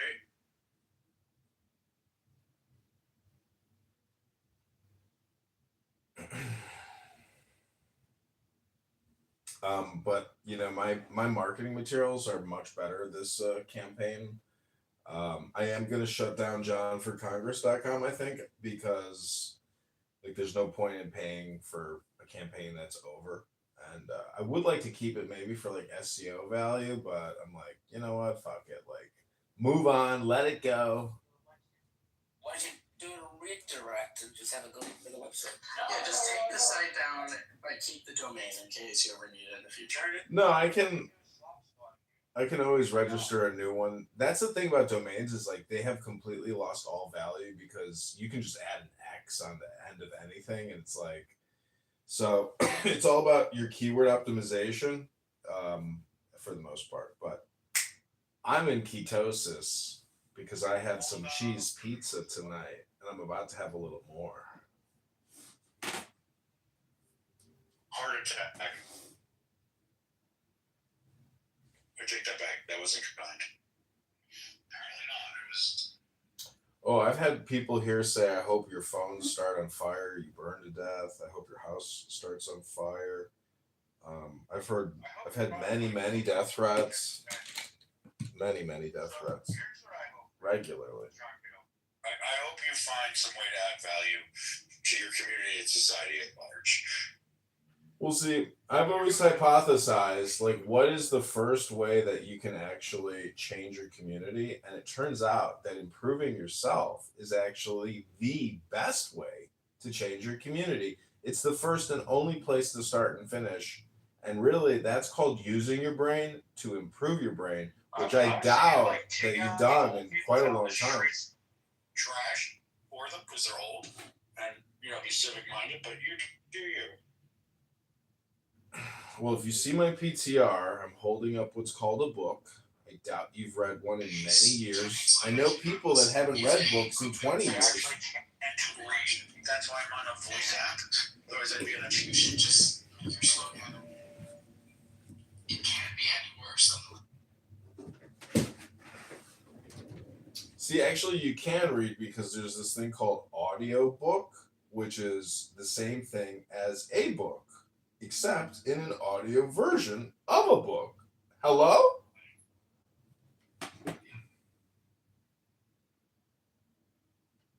The people on Clubhouse. Do you have any recordings of yourself having phone sex? How does it end? Does it end with a hello? Could you imagine? I'm going to do that next time. Next time I get laid, right after I pop that load, I'm going to say, hello? Do you consider phone sex you getting laid? No, I'm talking about in the real world, in the fleshy domain this Friday, Saturday night. Hello?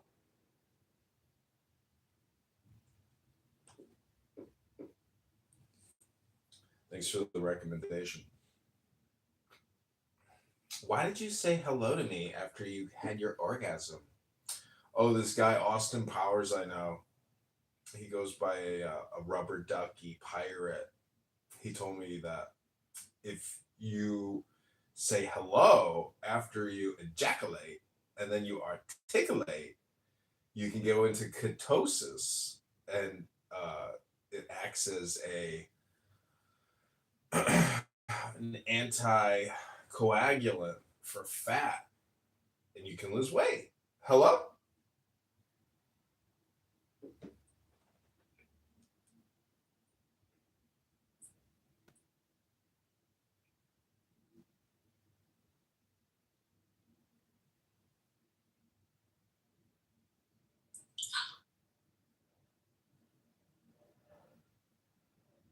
Has your clubhouse been like glitching for you? It keeps glitching.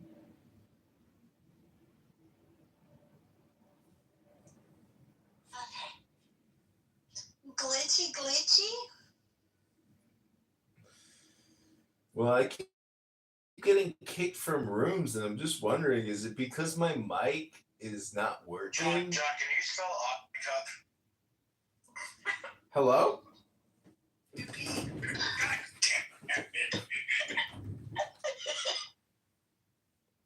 I see you, Pete. You do not. No, but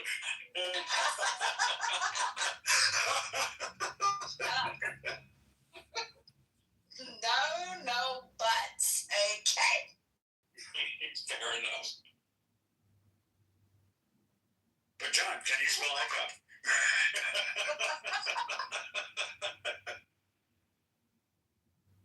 Oh boy. My goodness.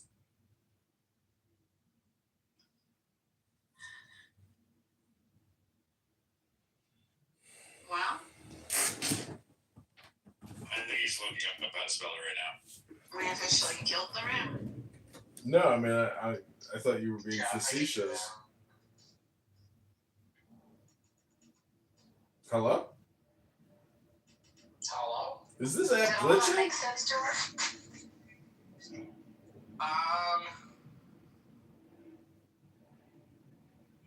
Maybe not one part of it.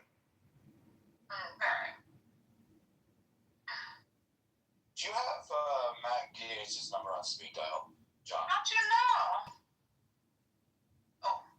Well, I was wondering, when is he going to replace Cash Patel with Matt Gates? Because I don't know if you saw Cash Patel's post, press dinner party where Cash Patel was like, "We took control of the crime scene. We called in the crime investigators and immediately started examining for evidence." I was like, "What in the fuck? Like, this is so stupid."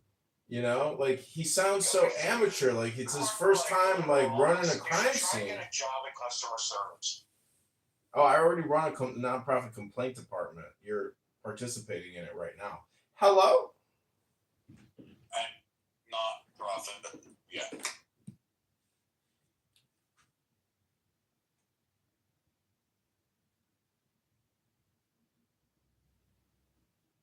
I'm so fucking bored I could weep.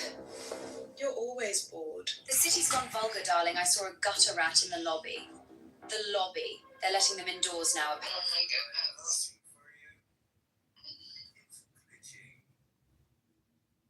I'll tell you what, John, how big of a donation would it take? I've got $37. So how big of a donation would it take for me to give you? Just to leave. Well, I think you would be. Yeah, you can buy me off. I'll leave. I will leave if you just pay me to leave. That's always an option. Let me get you a link. Please hold. Right, yeah, I've got $37 to my name. I'm sort of a high roller. I've got a lot of, I've got a little bit of cheddar. Austin has a lot of money. You could bilk him for more than that. So what are we talking about? Like 3-4 cents? What, like how much? Oh, if you want me to leave, you gotta give me $10 at a minimum. You want almost a quarter of my wealth? Yeah. Just think of it. Think of how much I can give back to you for a lifetime. Oh, I give you 100x as a politician, no doubt. I mean, I'm going to cut your property taxes day number 1. Have you seen my 3-day plan? 25% day 1. Boom. Probably just saved you another $3,000 a year. Hello?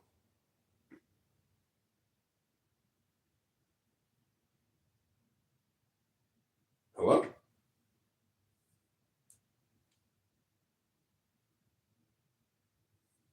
I don't know. It's very difficult to give a very specific answer. Rather, I say that when our founding fathers, and they weren't my father, but the founding fathers, nonetheless, they were thinking. They were smart.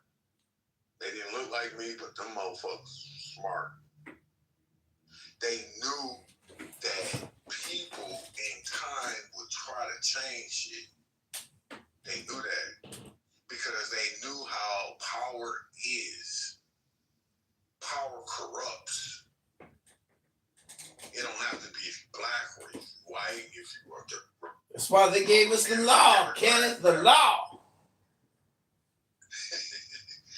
But power corrupts.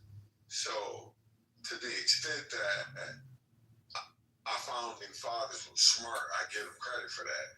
And they knew that shit. And as a lawyer, I become aware over time of that fact. So, my sharing and my answer to that, and just to be profound specific, what was your question again? Because I want to land with that, because I know somebody else will say something. And I want to be specific to your answers. Kenneth, what did the founding fathers know about Islam that the woke left Democrats have forgotten today about Islam, Kenneth? The Muslims. Hello? Well, they didn't forget nothing. Did you see how they situated the Washington? They made it. They knew about geometric universal law. They was aware. Them dudes was not dumb. They knew how to construct a fortress, is what you're saying. They not like black people, but some did like black people. But when it comes to even Islam, I forget, like some of the founding fathers, they called them Mohammedans back then, and they would say like they were open to them as, of course, they're trying to have a country that was not as that was far more secular. But yes, I understand. Our first foreign battle was with Barbaria, where they basically they were jihadists that demanded. Yeah, we declared we don't pay terrorists. We don't pay ransom. Hello? My last question to Kenneth was, did he feel like the progressives and far leftists were hijacking the Liberal Party? We've been hijacked because of the money. Yeah, but look, hold on. I don't want you to talk to me for 5 minutes. I don't want to hog the stage. Money is a powerful motivator. It really is. But it's not the only motivator. People do a lot of things for a lot of different reasons. One of them is ideology. And if you consider that wokeism is a type of religion, it can be substantiated as such, people will sacrifice much for their religion. And what I'm seeing in our society as the leftists that are condoning political violence are quite willing to sacrifice conservatives on their altar. So what happens is that, and the unfortunate thing is that we see a lot of violence within scriptures, within the Bible. So it allows certain entities to feel that violence is okay. And it's within our right to do the things that we are doing because we have the power. And if we want to point to scriptures, then we can point to scriptures and say that we have the power. And that's why it exists. It's still more than money, and I think you reducing it to money is not being genuine, but I'll yield the mic to Pepe and other people who are less boring than I am that don't kill Let me especially when let me jump back in here. Real quick, Monica, you're not boring. Go ahead.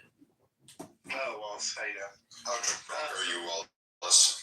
Okay, how many? No, I had two 12-ounces. I'm cool.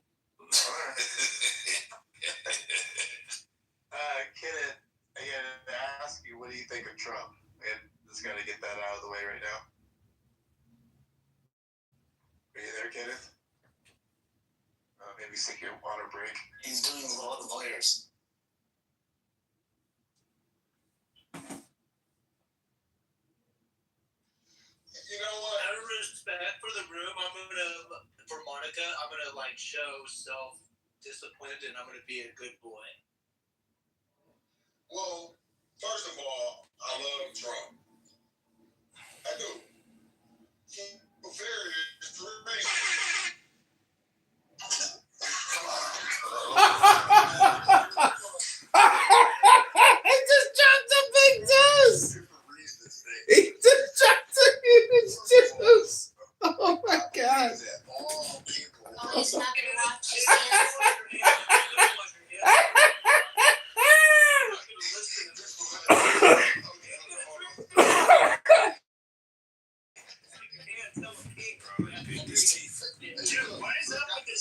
The city's gone vulgar, dog. Did you wash your hands?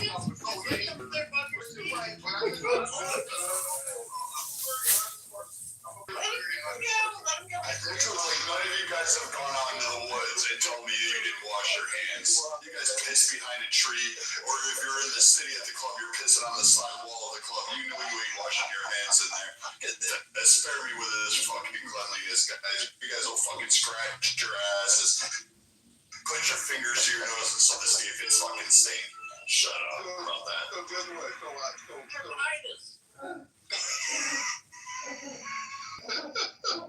Guys, scratch your balls and then put your hand to your nose to see if it fucking funky down there. So check this out, fam. I live in Detroit, Michigan. I went to undergrad at the University of Minnesota in the 80s. So there were people that didn't look like me, that I was the first. Dude, you were in the whitest state at the whitest time in the whitest part of the fucking world. Kitover. Yeah. 1988 from 1994. That's like the whitest. Minnesota.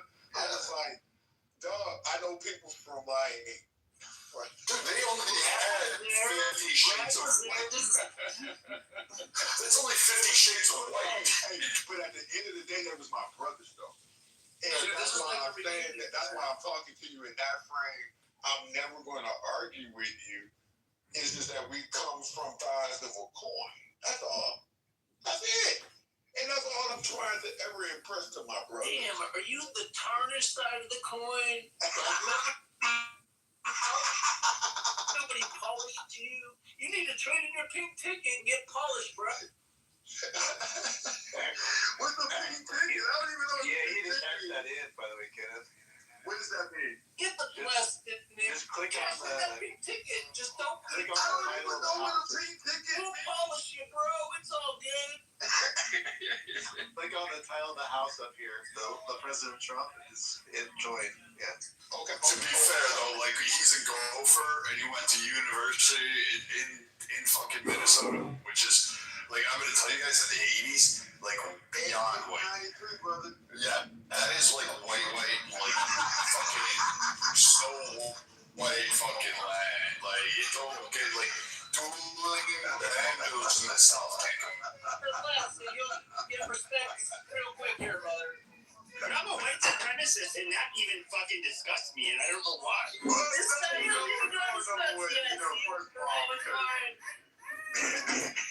First of all, if I can't love you, then there's no such thing as unconditional love. So I can't find, even if you dislike me, you can hate me.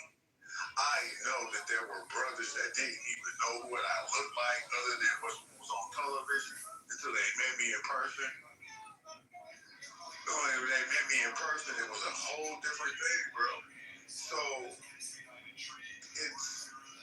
it's not my goal to change anybody. It's my goal to be who I am, and then you make the determination from there moving forward. built the housing. Community. We welcome you. Oh my God, are you actually living the teachings of Jesus?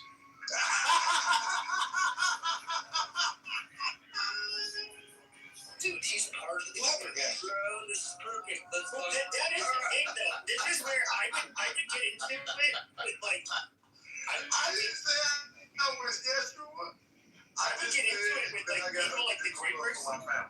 I would get into it with people like the Grapers. You know, I was kind of, you know, not too far from them, but come on.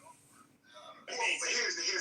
But I would say this though is that these people, a lot of them are almost all of this adherents would be Catholic, and it's just like, dude, you know, like Catholicism is so we totally cannot like mistreat people because of their race and that kind of shit. Unless it's like, a competition. And like when it comes to Catholicism, like being a good Catholic is being in a way almost like giving up everything to help the sick and the poor, and it's really different from, I would say, not only other branches of Christianity but even other religions. It's just and that can be a good or a bad thing. I don't want to say it, but yeah, like us being racist and all of that stuff, it's really weird, and I don't understand how people can have like the level of hypocrisy they have with trying to be pious while being racist, while using a religion that would disavow the racism. It just doesn't make sense. Well, that's privilege, man. You know privilege. 5 years on Clubhouse, we all know what privilege is. It comes in all like colors and multi. Yes, sir. I'm not talking about you. I'm talking about privilege. Different. It don't matter. My favorite privilege is the black privilege. Man, bring us something. Well, you asked me what I think about Trump, and let me go down that rabbit hole. Well, I think, because I'm an investor, okay? I remember back in the day, I do a lot of research, and Trump said before he was ever president, this is his words. You can Google it. So you can listen to what he said. They asked Trump when he was not a president, would he ever want to run for president? His answer was no. But if I did, I would run as a Republican. That was his words. You saw him in the 80s, though. There's tons of recordings of him in the 80s where he has made tons of quotes. Anyways, there's lots of them. You should look them up. All I'm saying is, he was the winner. I got one in my bio, and it's so relevant. You should check out my bio. But he knew that he could manipulate. And he knew that he had money. And people knew that. And that's why he was popular.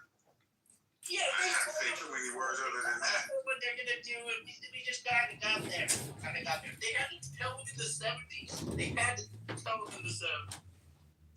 Well, he utilized what we have the awareness of, which is television.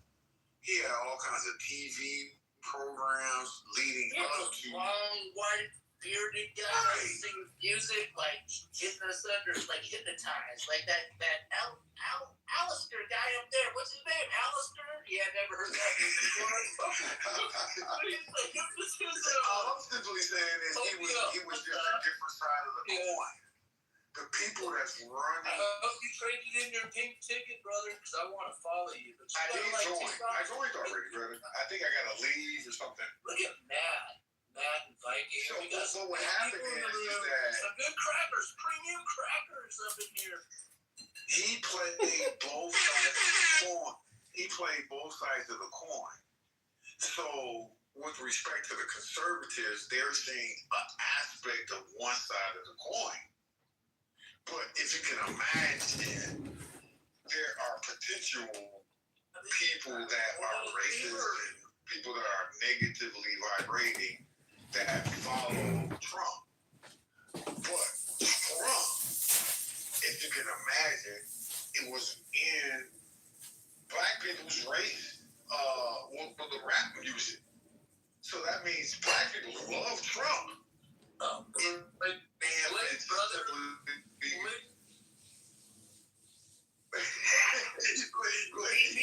There are some very Negroistic characteristics of Trump, but I need to ask you one question, and I'm dead fucking serious.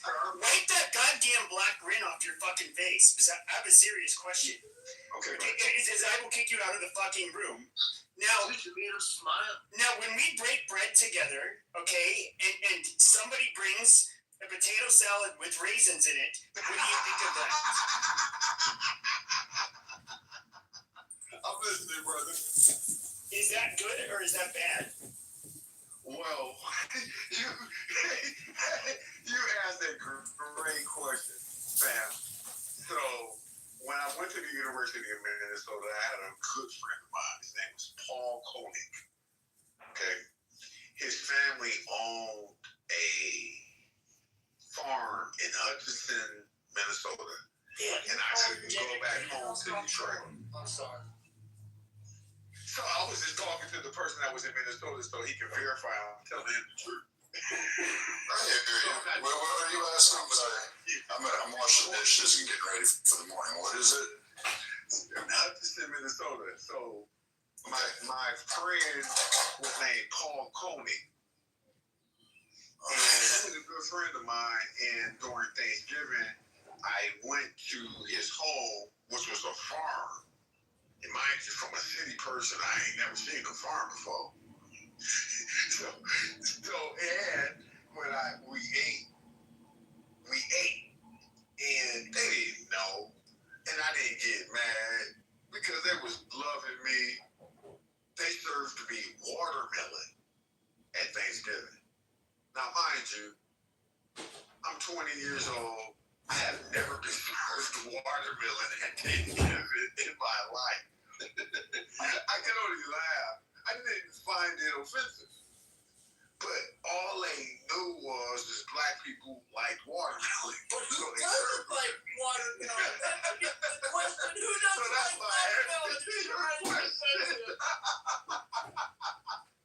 That is some northern Minnesota white people shit. Like, I can see that. I believe you. But the white Minnesotans are like so much nicer. Like this, because that's like where the passive aggressive. It's passive aggressive. It's not like the way you think it is up there. The microwave is on time. Wallace, go back to drinking the IPA first. Yeah. Wallace, you're little blackout drunk. Just saying. But not really, not yet. No, I would say though, like even with I've been to Minnesota. Probably Minneapolis. Not Minneapolis, but Rochester area, the southern part. Yeah. Okay. But I will say that just in general, like there is kind of a difference between, just like how there's regional differences in the United States. I would say that when it comes, and granted, I've never lived there, there does seem to be some differences amongst different groups of people, including the people like the northern part of the Midwest, and I don't.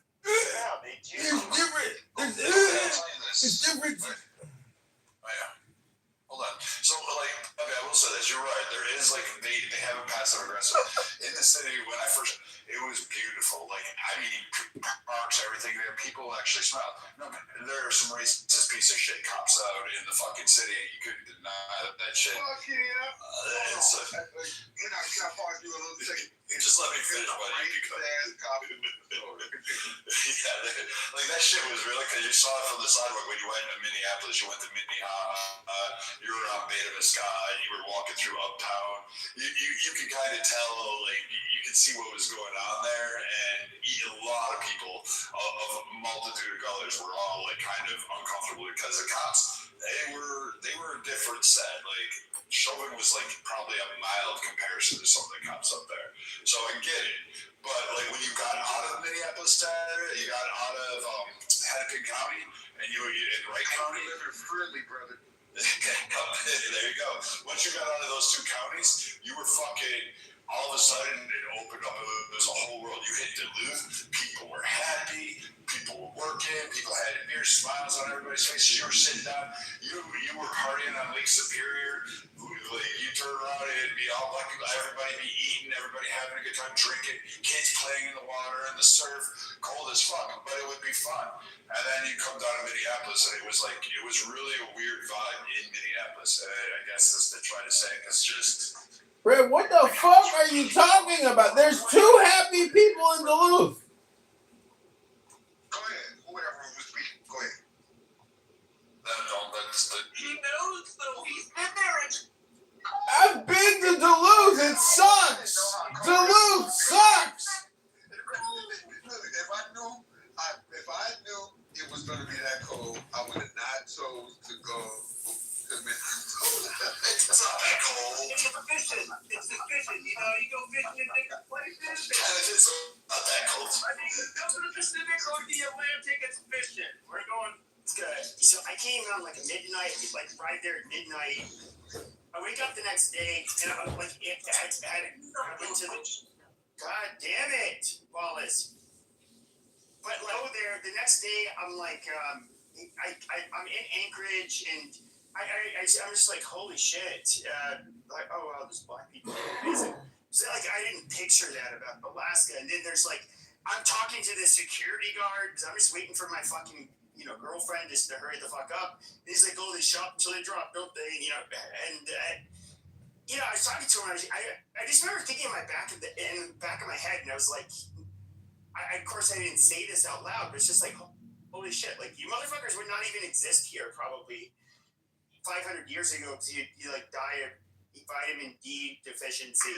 Whereas it takes a very special, like you have to be basically an Eskimo to live here, and like you have, believe it or not, like quite a lot of black people in Anchorage, and I would say one of the cool things about that place is that it is super libertarian. Like nobody cares. That's a really good interrupt, Pepe. Let Pepe finish. No. The only thing I was gonna say is that was one of my. Even though I did not like the climate, it was perhaps, somebody who grew up in Arizona, you can probably understand why I didn't like the climate. But I would say the people there were probably the coolest I've ever met. Just super libertarian in a way where it's like you have boundaries you don't cross, but you kind of just let people be. It's a really cool place. Down Pepe in the state. Kenneth, I bet you miss those hot dishes, though. I bet you miss it. I bet you miss that. And those juicy Lucy's, I bet you miss those. Those are good, man. The best. What is it, juicy Lucy? Whoever said juicy Lucy. Pepe's a good. I just don't know. You know who's in Minnesota? You just lost that. So if you're in Minnesota, just order yourself a Juicy Lucy, and you'll figure out what it is, and you'll enjoy it. You'll think. I'm gonna have to look it up now. This is bullshit. What's a Juicy Lucy, bro? You didn't have one? No. Oh man. All right, I'll tell you. No. It's like a burger. I just looked it up. Yeah, I told you. And it's stuffed. It's all inside. All over. They're served all over. What? Yes. I'm gonna have to call my boys in Minneapolis. No, it's a type of dish. It's a Middle class family. This is why everything is great in America.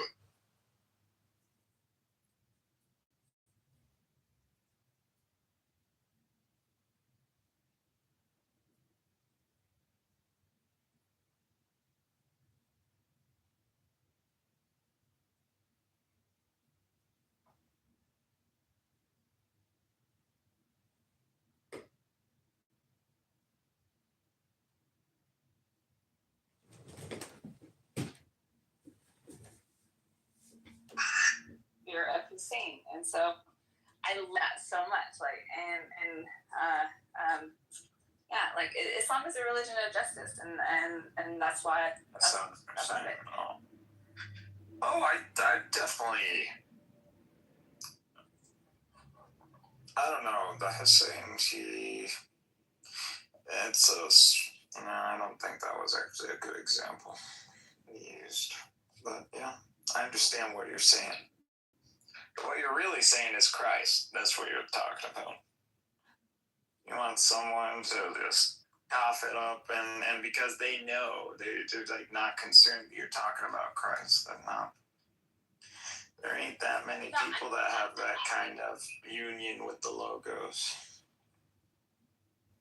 But I think the closer I get to understand, and the more I don't even. God is huge, way bigger than you. And it's just really hard to think that he would be. How much of a very huge universe expanding at rates that are like faster than light. It's like an embedded frequency. Market. He does it, and because he is influenced by APAC the Epstein issues, he's motivated to do certain things and to say certain things. But at the end of the day, he loves money. That's why. What other president added an extra section to the White House? But it's part of it. You gotta love it because it's part of it. It's kind of sad, but yeah, you gotta love it. For power and money, would you personally, would you trade it all just to have it all? Give it all to have it all? Would you do that? Not me, because I know money you can't take with you. We go. Yes. So take it while you can. Is that your mentality?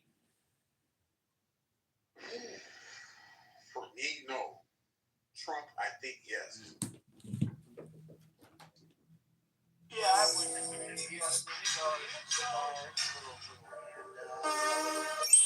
Trump cares about his name. He's going to leverage the money to ensure that his family name is continued and that his legacy will be able to continue. He also wants to go down as the greatest president ever.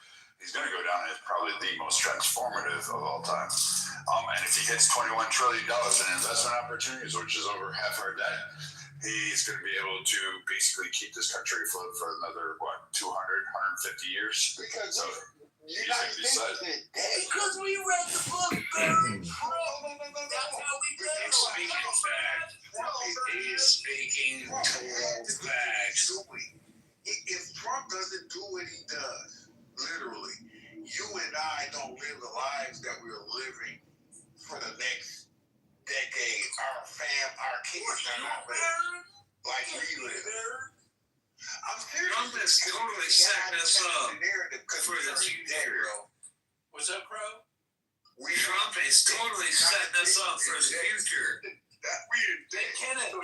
attention. That's what he's doing. He's setting everybody up for the future. And that's what's going on. Well, I wanted to clear the space so you could actually start from the beginning. So say it again, clearly and loudly. No, Trump is setting us up for the future. Correct. Like, pay attention. Pay attention to what he's doing. Exactly. He's setting us up for the future, for the next president. He's setting up the next president in case he don't get it. But you know what? I think that it's going to go a little swing thing where somebody flops out. We're going to let Crow finish, Kenneth, so let Crow finish. Go ahead. No, that's all right. Y'all talk. My apologies, Crow. No, you good. I live on Crow, so I want to hear it land, Crow. No, I think Trump is probably going to be our next president at the next election. By they're gonna do it. They're gonna make it happen. All right, so does that mean you know what? Other amendments, though? He is our best president we've ever had. Suck a fucking dick, you faggot. That's all right. He's gonna be. What's up, superstar? We're gonna have a third term president. In other words, you want us. Fucking talk. No, you shut up. You fucking. Let me You talk. fucking homosexual. Shut your fucking mouth. Hello? I moved you to the audience because you stupid piece of shit. So you're trying to tell us that we're going to have a president who's going to be so great, which by the way, he's going to be like what, in his 90s? I don't know. I forget how old he is now. And he's going to be the greatest president ever. This is fucking retarded. Okay, and he would how much he would change things constitutionally in order to remain a president? Like that's just chaos. And I get it, you can be a super fan of Trump, that's fine. I voted for him 3 times. I talk a lot of shit about him though, too. I voted for him because he's the best option. But hold on, this war shit that I see with a lot of you fucking retarded maggots, it is so, you guys are so dumb. Just the dumbest fucking people to ever live. You have no. It's just Pepe projection. Let's ad hominem projection. Green bean big Pepe. Napoleonic Pepe. So guess what, faggot? You get to go to the audience. I want the maggots. Ooh, we got Pepe a little angry. Idol worshiper. Oh, he's a Pepe. He's not a little pee-pee.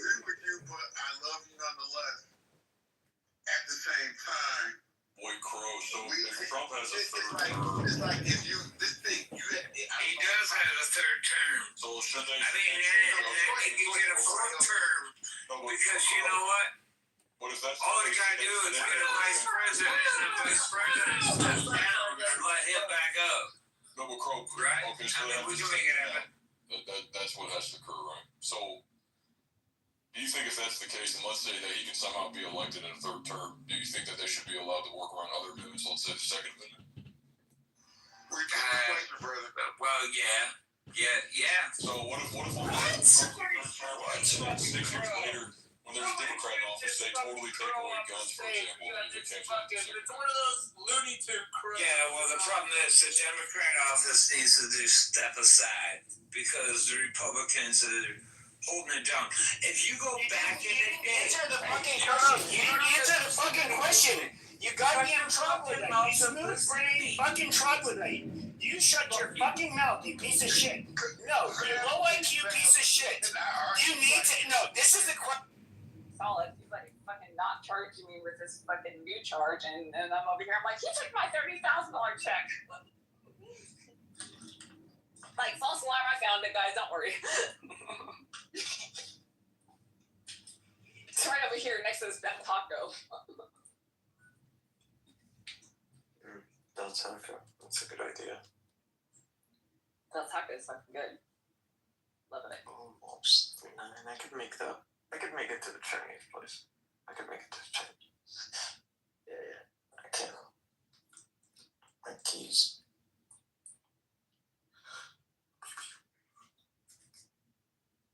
Could make it. So, Illumi, I'm wondering,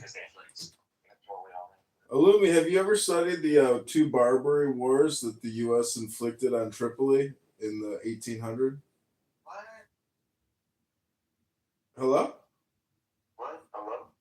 I'm asking you, do you know about U.S. history in regards to Islamic piracy? Hello? Yeah. From what? 2 triple. Yeah, there were 2 Barbary Wars, and the U.S. government refused to pay tribute, but they did pay ransom. They ended up paying tribute.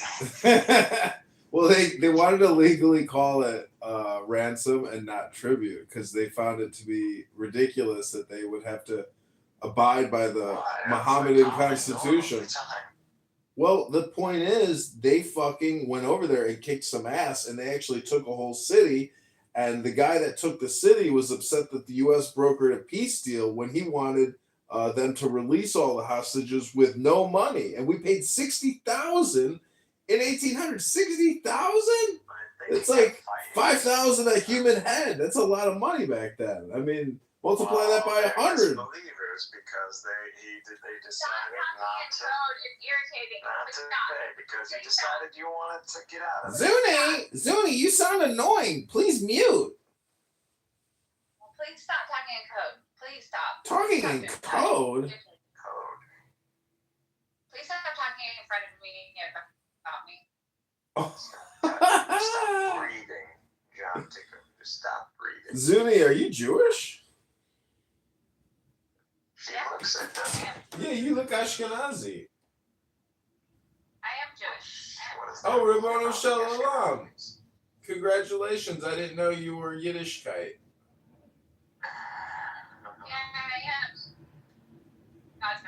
Rabbanu Shalom. This time next year, we'll have dinner with Benjamin Netanyahu. After they clear him of all the fake genocide charges. Just a bunch of lies. Is that why you came in here? They were complaining about me kicking their ass? But can you guys stop talking about me in front of me and this? Like, I'm so sick of it. You guys have been going on so long. Please stop. And no gaslighting, no nothing. Illumi, I heard a rumor today that they're saying there's more Hamas fighters now in Gaza Strip than before they started the war. If it made sense, you would appoint me as your king.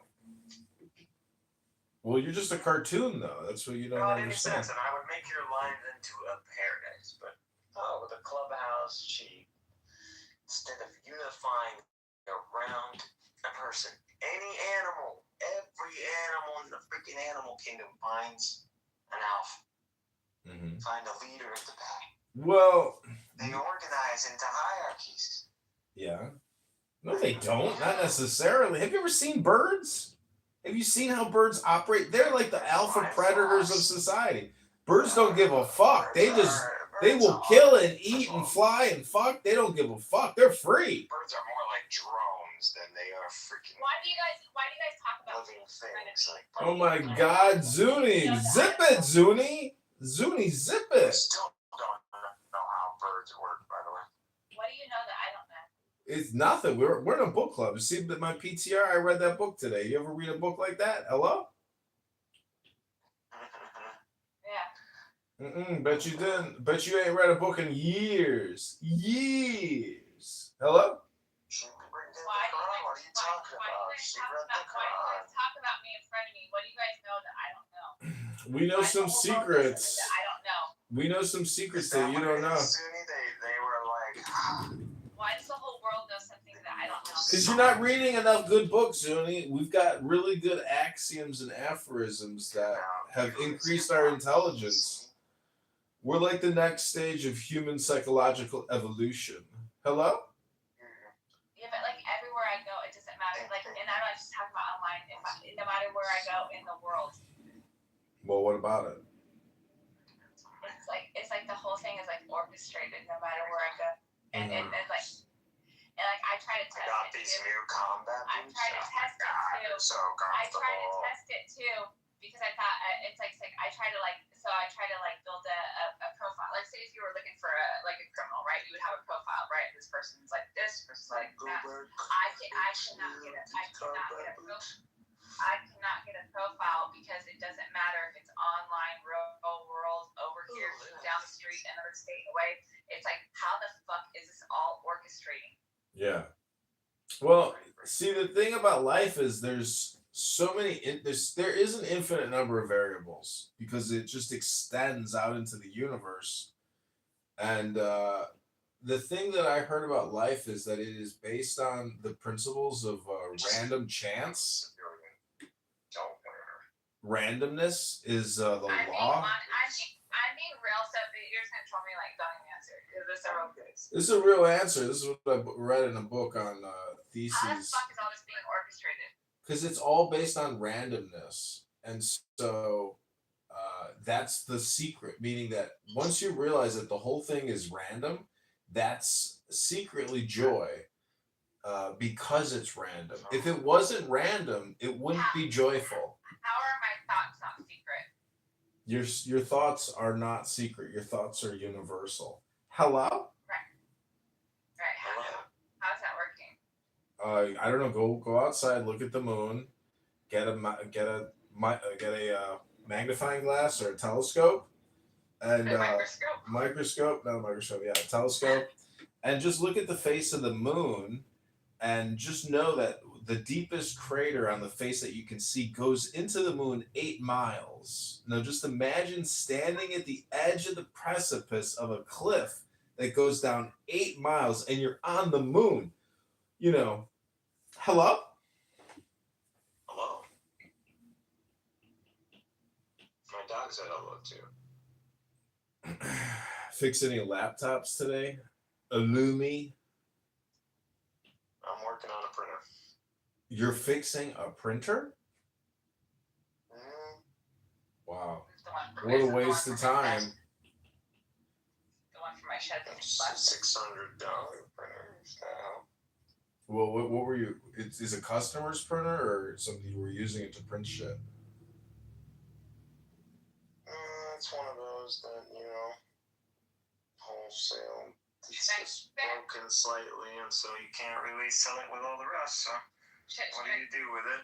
Well, you just go buy one from Amazon, switch around the little parts, and then send it back. They have these new ink. When I do the one in my shed, Mikhail, what does that mean? What do I do with the one that was left there? Oh, just Why do you lose throw it in the garbage. Throw it in the garbage. I don't know why you left that printer there. So what? Why would you throw something of value in the garbage? Because these printers, honest to God, like if they're in a box, put them online. If you don't need a printer, you can sell it. if Yeah. they're broken, find a replacement.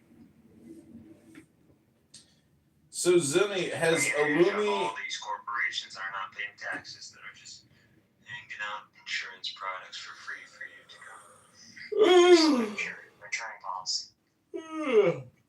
So Illumi, what do you think about Freemasonry? Global Freemasonry.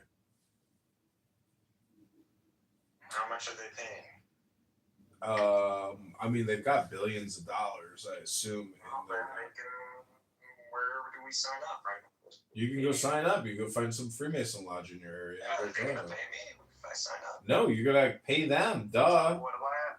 No, that sounds like a Ponzi scheme right there. Exactly. But what I'm trying to say is, if you look at them, it's too highlighted. It's too talked about. Things that are actually people and done in secret are not this fucking popular. So what? well, you still have to look at it. There's history. Oh, really? You're so sure about that? Because I have history books on Freemasonry, and it's global, and it's the Europeans, and a lot of it is political. So there is a political, historical, It's a placebo effect. These people think, oh yeah, look at us, we're over here, we're doing something. It's not placebo. These are networks. These are communication networks, and to say that they didn't do anything is stupid. And if you think that the books that I have are just stupid, well, I would just ask, what was the last book you read? Hello? The last book I read is Hello? Quran. The same Quran. See, every Muslim can just say the Quran on that question. No, it's actually it's Not the best book in the world, so It's not. It's not the best book in the world. No, it's not. Definitely not. Just can't read it, bro. How can I judge a book that you can't read, man? Bro, I got it. It's not the best book. I'm looking at 1,000 books. I can rank it. You haven't read the Quran. You read the translation of the Yeah. Quran, my friend. I got it, my friend. Okay, Zuni. Sorry, Zuni was trying.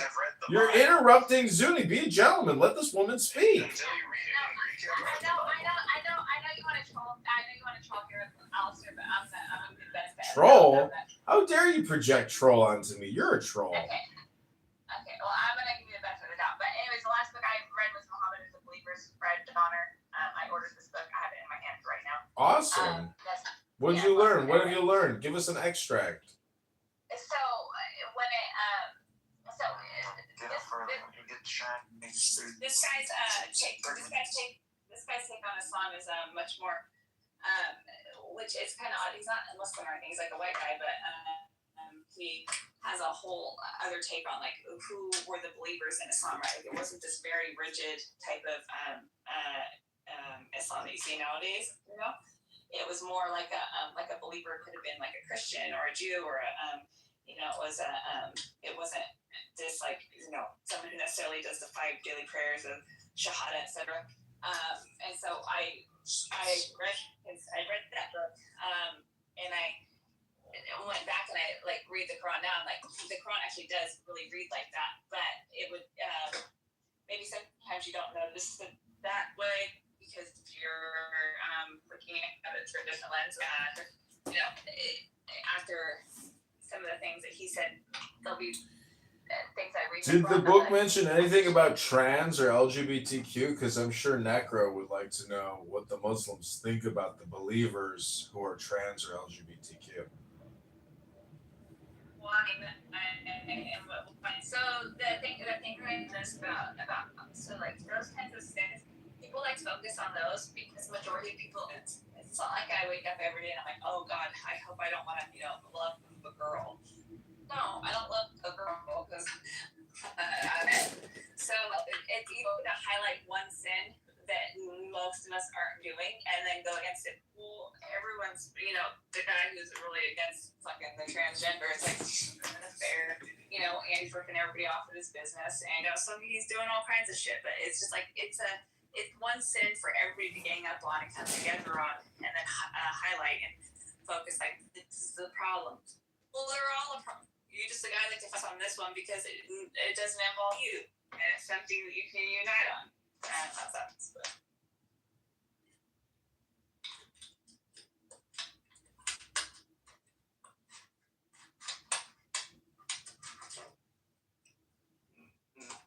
Innocent.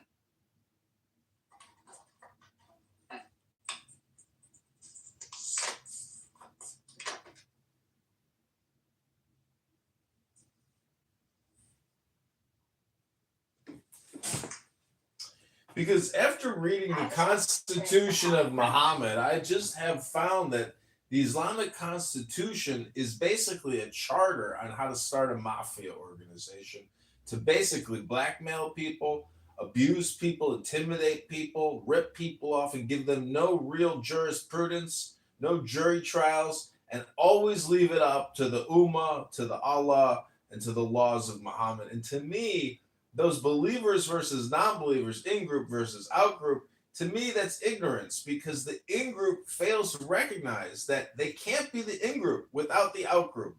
And so therefore, it is a network, a hidden network through communication. And in 2026, if you are still living in the year 600, shame on you, read more books, and stop with the bullshit.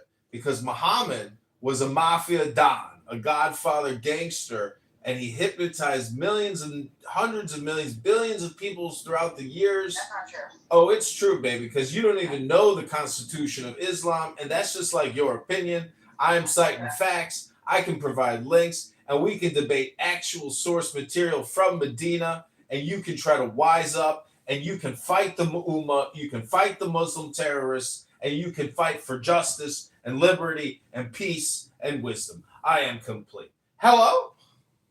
Yeah. So this is how so because Islam is such a widespread thing. So that I know for a fact that it started out as something good. I know for a fact I don't have to read much to know the goodness of the Prophet. I know the Prophet is good. Things have attached itself to it and how big it's gotten. And so of course, like I don't when I look at if I want to go read a fatwas and this and that, I have no idea where this came from. It came from the Prophet. Who knows? I don't know, but I know that I know that the Prophet's good.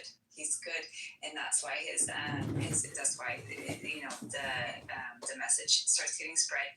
But and then it's good because then it gets real popular and it gets inundated with evil. I made so many snarky remarks. He's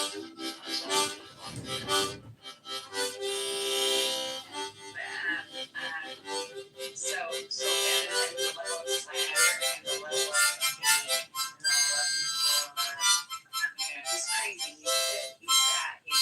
So you're like, oh yeah, there must be some prophet because Muhammad is the messenger of lies, hypnosis, and destruction and blackmail and blood libel and blood. The guy is just a gangster. He's intimidating everybody. Come to war with us and pay for it, or we'll kill you too. That was his message in the Constitution of Medina. You should read it.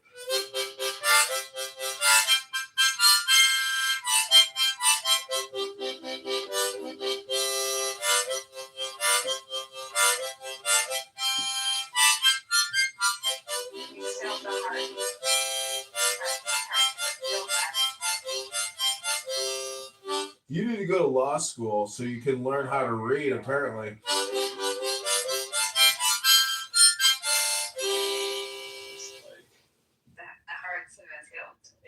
It's the guy he wants to. It's like, I don't know, whatever floats your boat.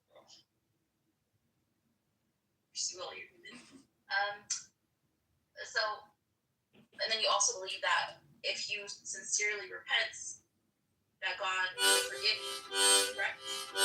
Yes. So then, what would be the point of the crucifixion if you already know that if you sin regardless, you sincerely repent, that God's going to forgive you? What would be the point of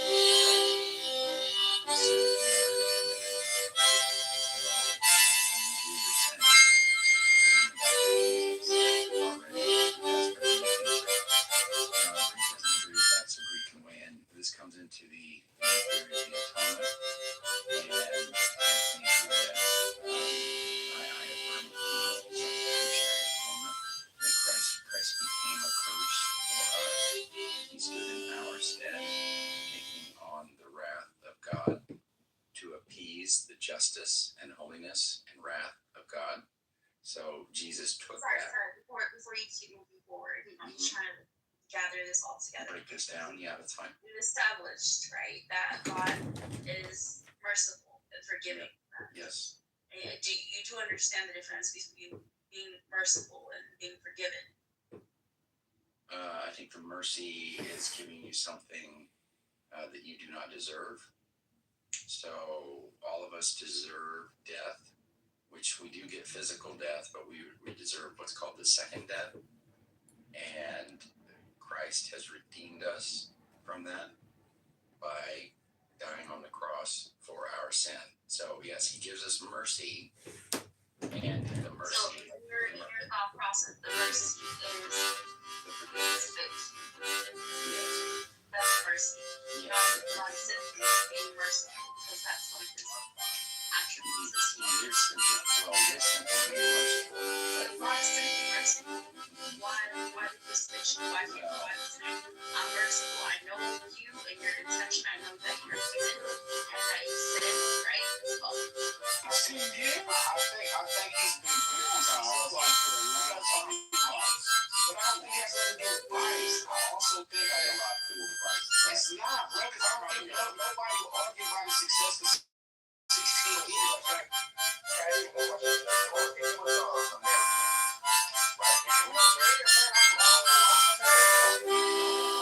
think it had a lot to do with it because it had nothing to do with that. If rap was underground, right, and Drake wouldn't be in it.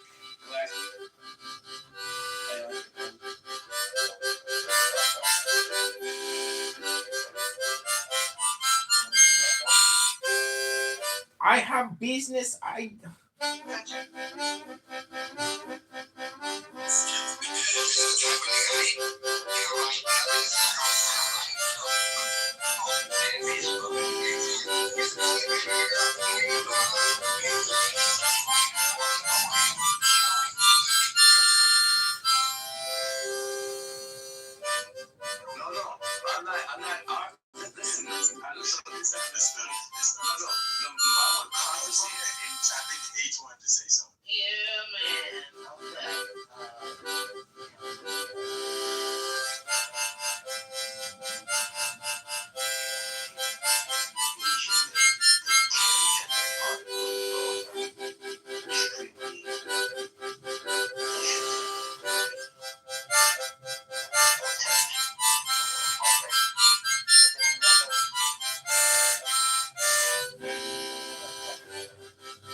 very nice. I'll be very boring the next time.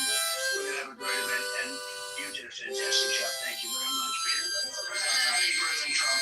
There's a report in the New York Post that this assailant assembled his weapon somewhere on site at the hotel. What do you think about that? And I ask respectfully, why do you think this keeps happening? Well, you know, I studied assassinations, and interesting question, right? Why do you think this came?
So you understand where their system is coming from.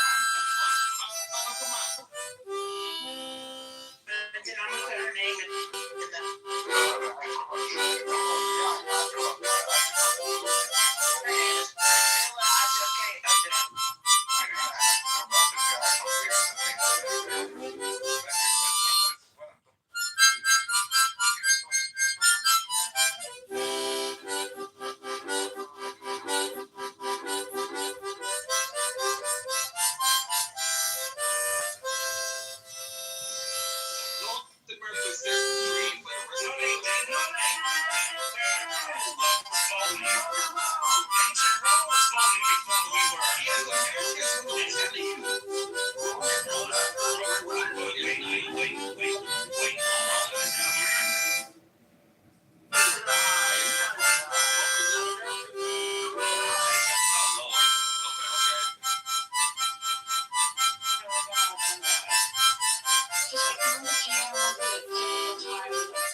Anyway,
ones who have targeted American presidents in the past. Yes. Yes. And they're the ones who is targeting President Trump right now. Yes. Yes. Well, the way in which they're targeting Trump is it's a multi-layered strategy they've got going. They've got a psychological operation running that's convinced people to hate Donald Trump. They suffer from a condition, we call it TDS, Trump derangement syndrome, perhaps you've heard of it. Well, these people used to be normal until their brains were washed by the mainstream media. Now, what do they think? They didn't ask any questions. They were easily manipulated. They just believed what they were told by the media without questioning. And those same mainstream media sources that we've now learned that they've been lying to us all about a number of issues, those are the same mainstream media sources that the people who suffer from TDS, they believe what is coming from those channels. And they're being conditioned into violent behavior. And some of them are acting on it. We're seeing a pattern of activity, ladies and gentlemen. So yeah, they're targeting Trump with a lot of ways. They have an entire psyop going, incentivizing people to be violent, to target MAGA supporters. They have another psyop going on that Trump is a part of the king. Well, if Trump is a king, how come you guys are allowed to protest that he is? So that means that I can want to be a king. You're a king. The king protests.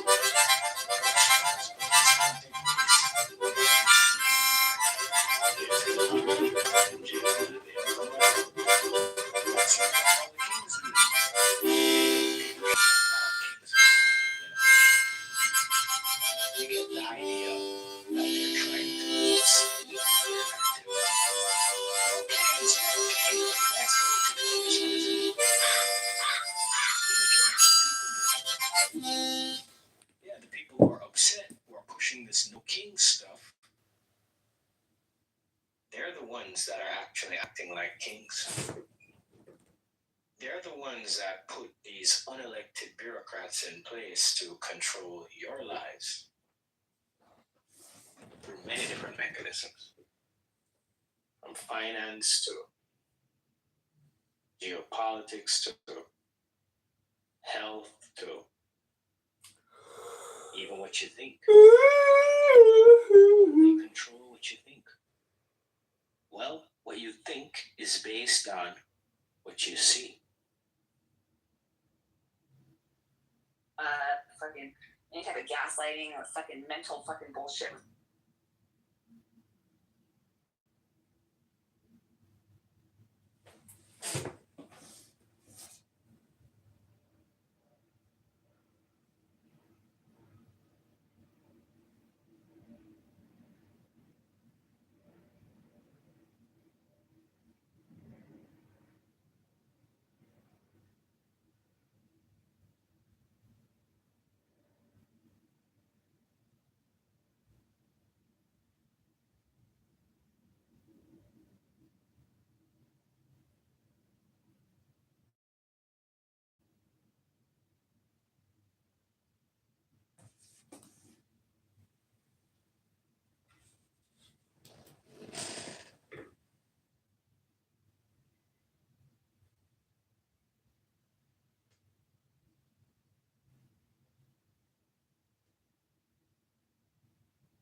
Sam, David, Romero, Aisha, Sydney, JCC, Sam, we were all wrong.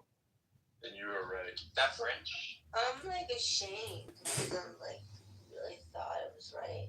I'm back. Sorry, Randall. What up, Wallace? We're only Is that room over?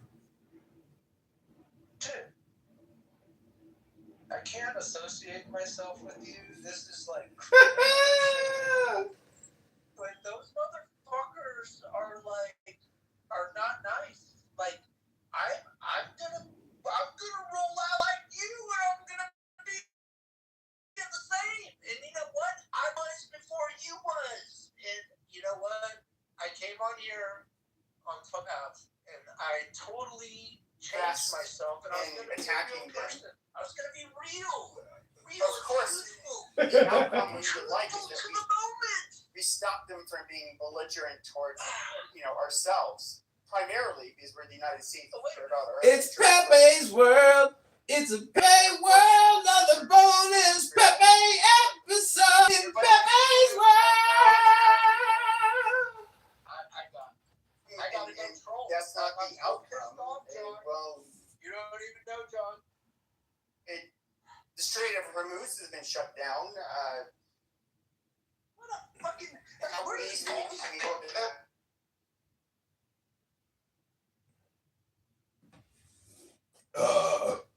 All right, everybody, welcome back to another exciting episode in the Progressive Movement House. This is another episode of Pepe Never Shuts Up. I've been reading poetry, and I've been doing the best for myself, and you don't even know that this is really jumping. Foolish. That's my experience of following you. Who was speaking? I'm trying to figure out. Oh, it's Marshall. Man, you ain't got to apologize. Man, you my brother. So, all that's about money. I think my was that Trump does stuff about money. So he's bad. Because this is in the market. Guess what I am? You must. In the markets. So I look at what he says and what he literally does. It's two different things. Because when he gets to the edge of a decision, one of his delinquents. Why don't you just update your PTR with my photo? It'd be so funny. At the end of the day, we got bills to pay, right? So at the end of the day, even though he got bills to pay too, in the markets, you recognize there's a difference of greed and fear. And it took a long time for me because I trade and I invest means I just buy stocks and crypto and stuff that I can, because inflation is a reality. So when you talk about the Strait of Hormuz, we are balling in monopoly money. I don't ever know if any of you, I'm almost 60 now. I used to play Monopoly a lot. So our dollars, literally, is nothing but monopoly, subject to inflation. So you may say, what does that mean? That means that dollars don't mean nothing unless it's backed by something. And in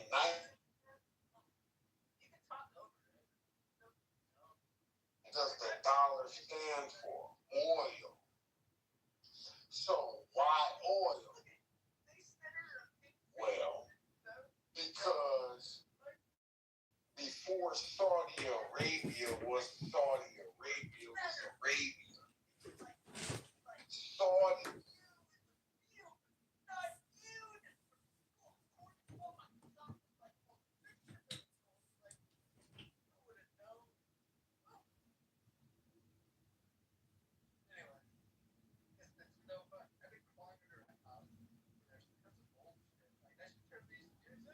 All in cahoots. They were in cahoots. Cahoots! To back the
Seriously. I learned that in law school, and what that means is that we got the biggest army and we can bomb your ass. That's what that means. Well, because there's two things that happened right after World War II after we dropped two freaking nuclear bombs on Iran. Hiroshima and Nagasaki. Okay? So what that happened was that put a whole bunch of people on notice that don't let that happen to you. Okay? So everybody came to have a treaty and to sign that shit. So we became the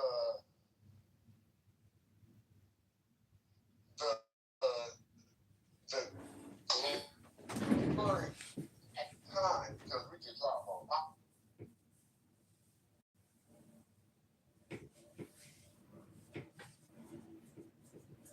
Point though. Here's my point. But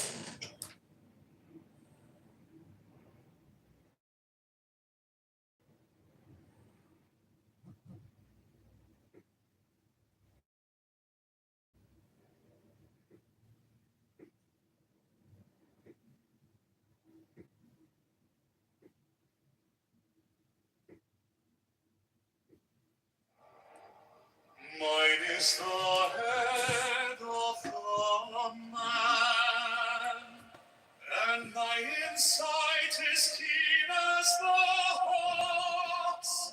By my head I invoke.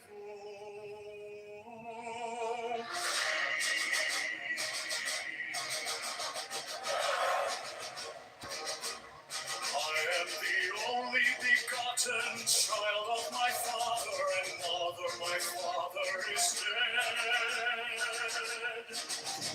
My mother bore me with labor and pain and fear. By my body I invoke thee. About me shine the diamonds of radiance white and pure. By their brightness I invoke thee. Mine is the red triangle, reverse the sign, given on the sacred deed of thee, O Lord. By the Lamb and I invoke thee. Mine is the garment of gold, the flashing of my light I wear.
mine is the head of the man, and my insight is keen as the hawks. By my head I invoke thee. I am the only begotten child of my father and mother. My father is dead. My mother bore me with labor and pain and fear. By my body I invoke thee.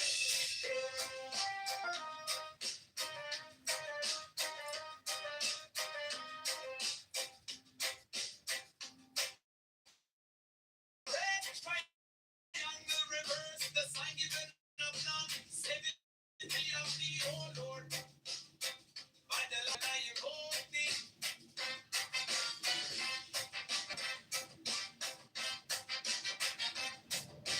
Free mine is the garment of white, sewn with gold. The flashing of eye that I wear by my robe I invoke thee. In mine is the sign of a prophet and typhon. By the sign I invoke thee.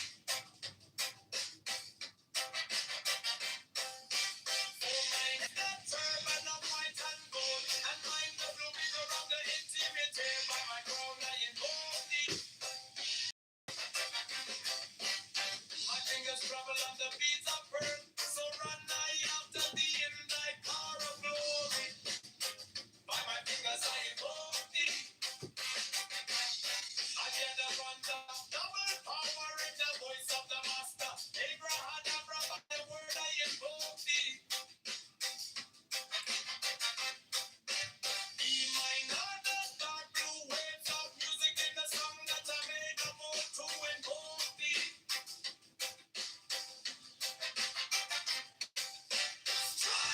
Strike a master chord, draw the flaming sword. Giant and conquering Lord, avenger, by the song I invoke thee.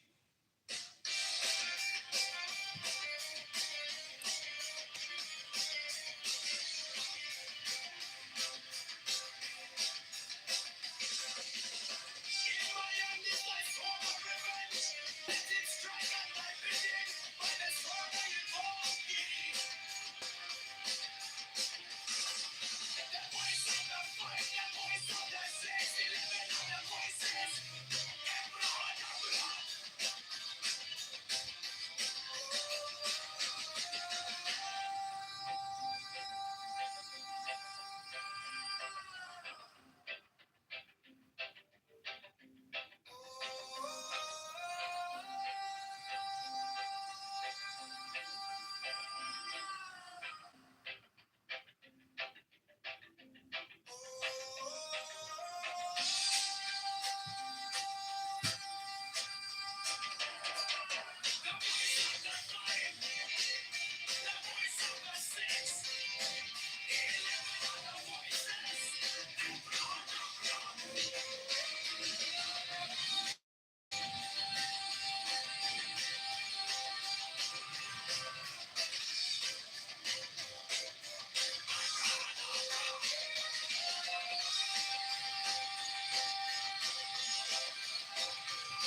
Mine is the head of the man, and my insight is keen as the hawk.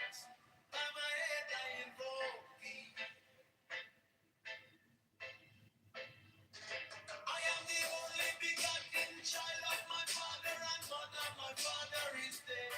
My mother bore me with labor and pain and fear. By my body I invoke thee.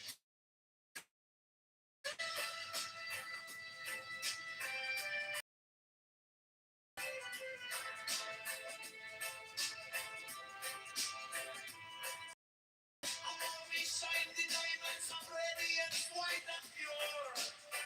By the brightness I invoke thee. Mine is the red triangle reverse, the sign given of none. Saving me, oh baby, oh Lord. By the Lamb and I invoke thee.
head, I invoke thee.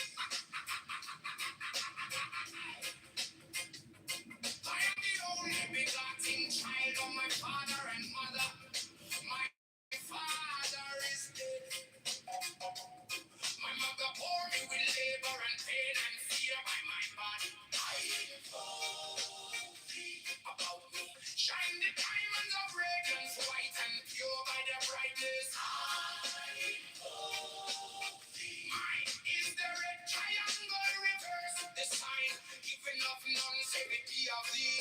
Oh Lord, by the living. I invoke thee. Mine is the garment of white, so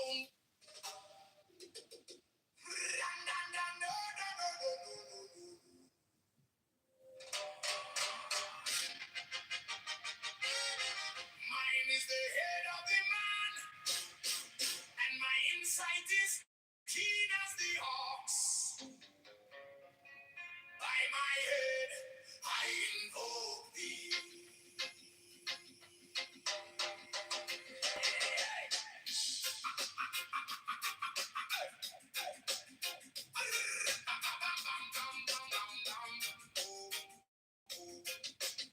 I am the only begotten child of my father and mother.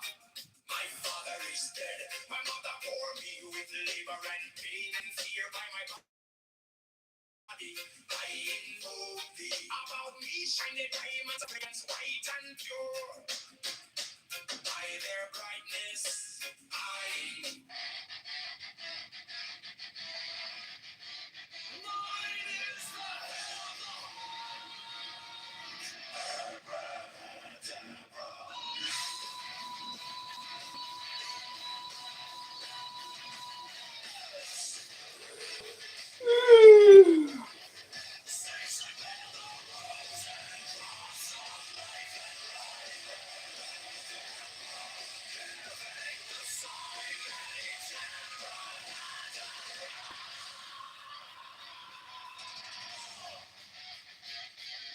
remaining in the sign. The invocation concludes. Therefore I say unto thee, come thou forth and dwell in me, so that every spirit, whether of the firmament, or of the ether, or of the earth, or under the earth, on dry land, or in the air, of whirling air, or of rushing fire,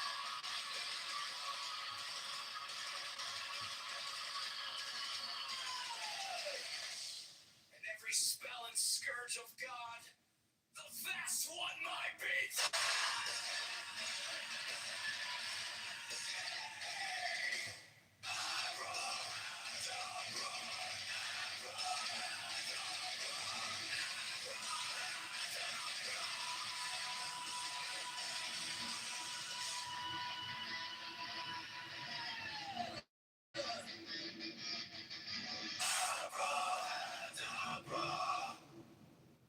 Mine is the head of the hawk.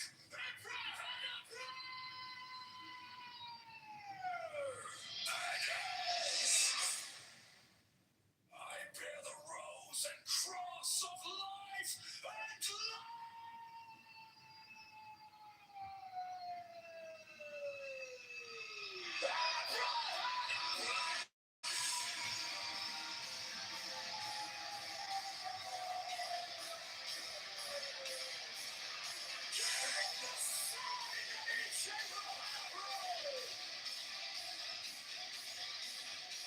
Remaining in the sign, the invocation comes.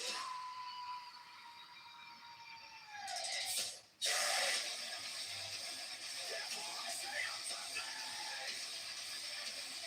come thou forth and dwell in me, so that every spirit, whether of the firmament, or of the ether, or of the earth, or right of the air, or dwellings, or in the water, of rolling air, or of rushing, and every spell and scourge of God, the vast one might be there.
Six. I bear the rose and cross of life and light, giving the sign at each abracadabra. Remaining in the sign, the invocation concludes. Therefore I say unto thee, come thou forth and dwell in me, so that every spirit, whether of the firmament, or of the ether, or of the earth, or under the earth, on dry land, or in the water, boiling air, or a rushing fire, and every spell and scourge of God, the vast one, might be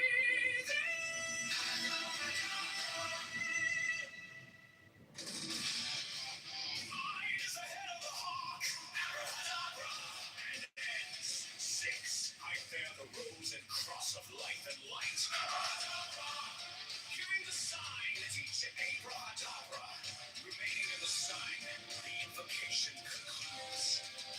Therefore I say unto thee, come thou forth and dwell in me, so that every spirit, whether of the firmament, or of the ether, or of the earth, or under the earth, on dry land, or in the water, of whirling air, or of rushing fire, and every spell and scourge of God, the vast one, might be abracadabra.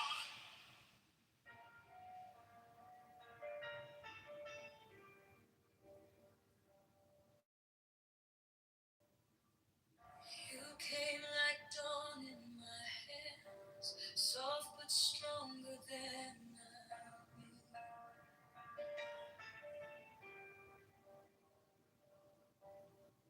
My fear turned gold in your eyes, and my old night broke in two.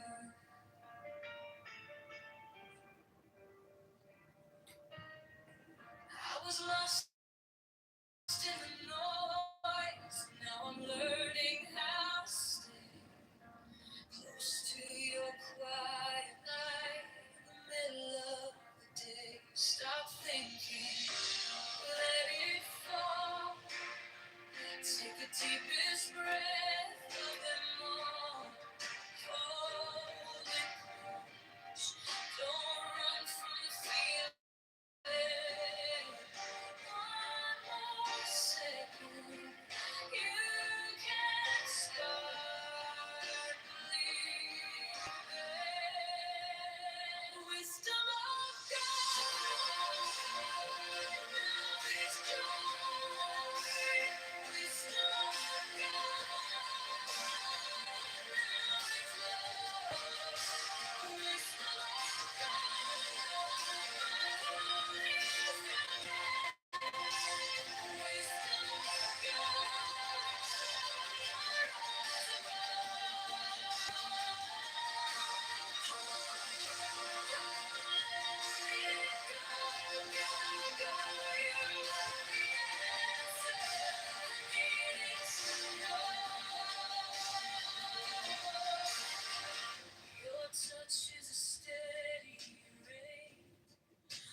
dust of who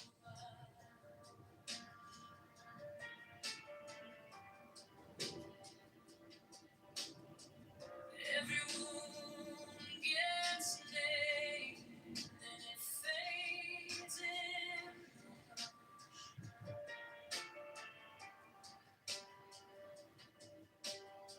I don't need 1,000 signs when your name is in my chest. One deep breath, one brave step, and the rest can be blessed. Stop thinking, let it fall. Take the deepest breath of them all. Hold it close. Don't run from the feeling. One more second. You can't start bleeding. Wisdom of God. Now it's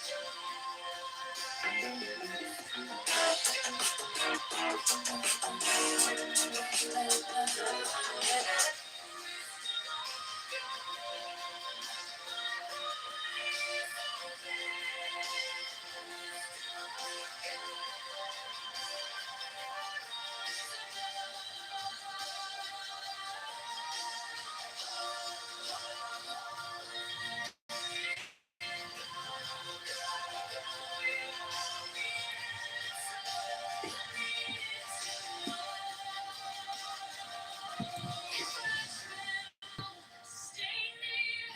If I break, pull me through. Teach my hands to release what I cannot hold with you.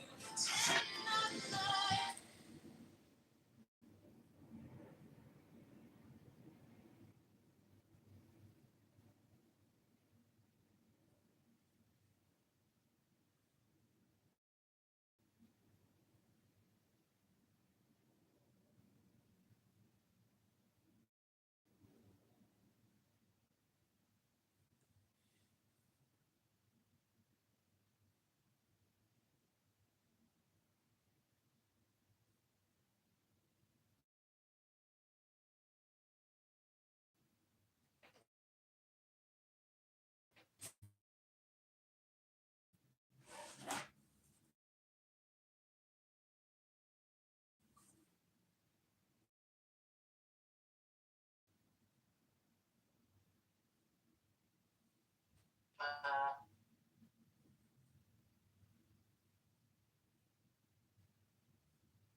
Anti-vax like me is not welcome to this stage, Ed.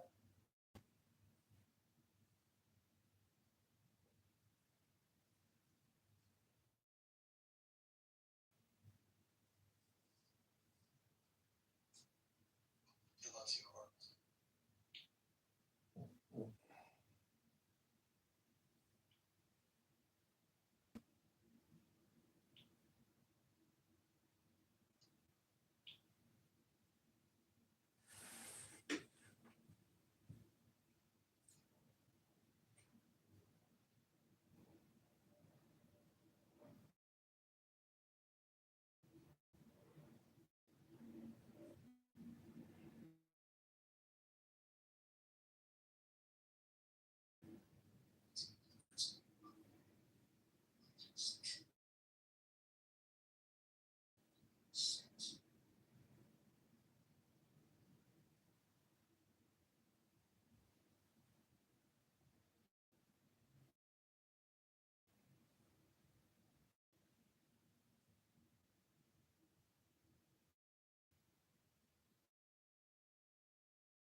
I have lavender stuck in my teeth.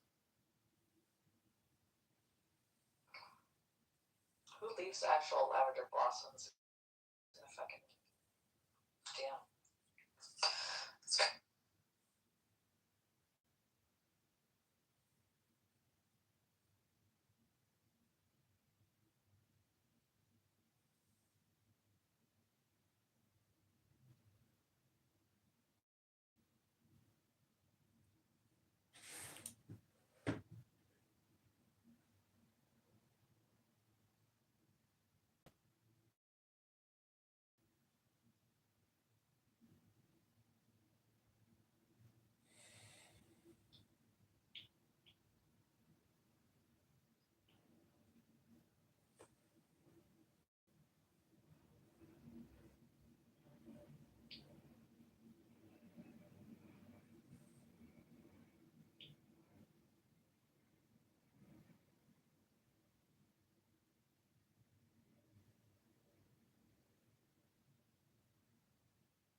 I'm not that close to her, really.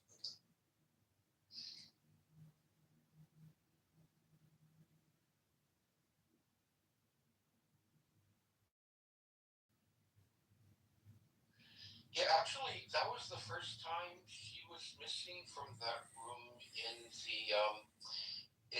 year, 9 months. I've been dipping in and out of that room, and nothing was said.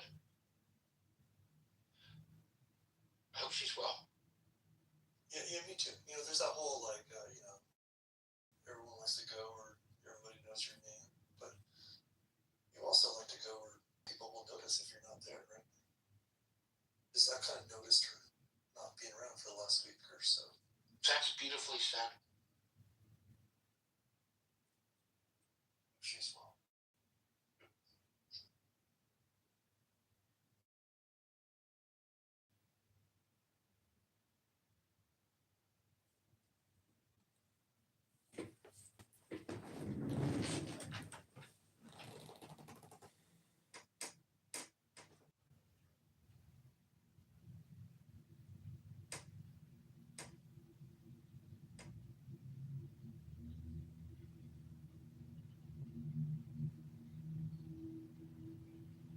Wow, this is not funny. I feel for the family. I don't know if I would be talking about my brother. Y'all would have to have me like in handcuffs and shit before I be giving any information on my brother.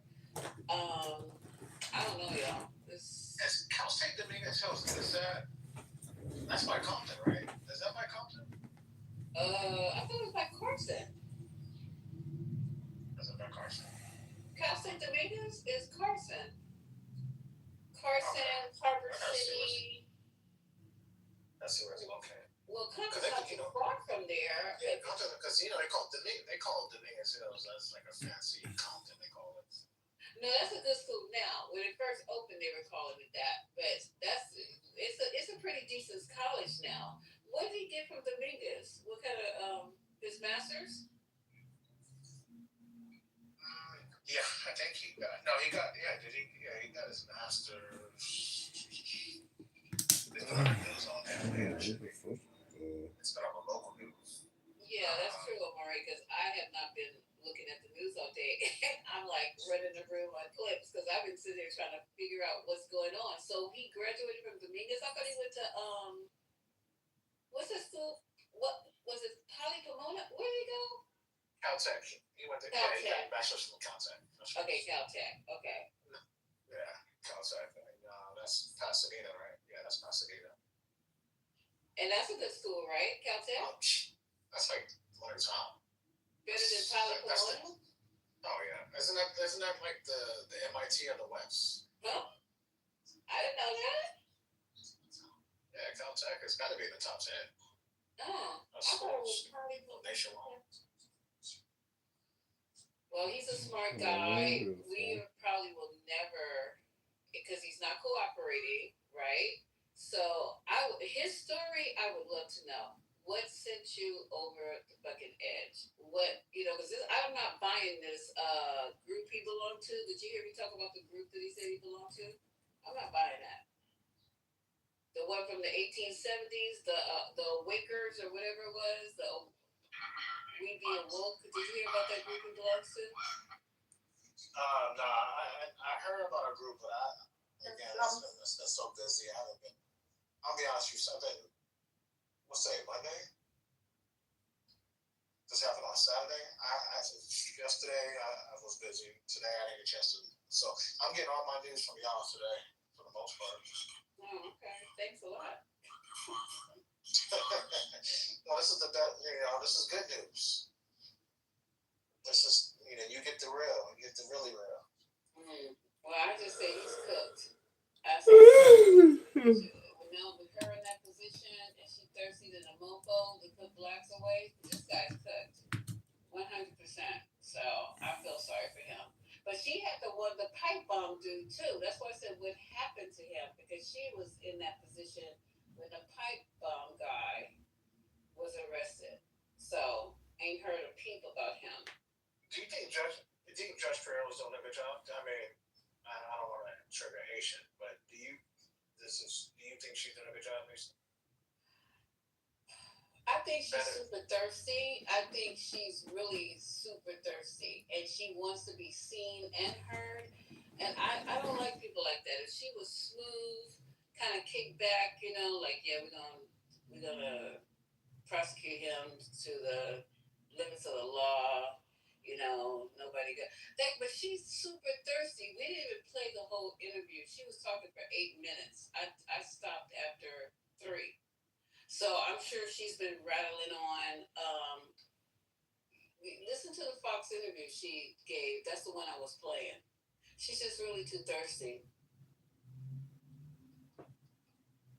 And then I don't think she likes people of color. I could be wrong. Everything is not about racism. I know. I just think it's right for her.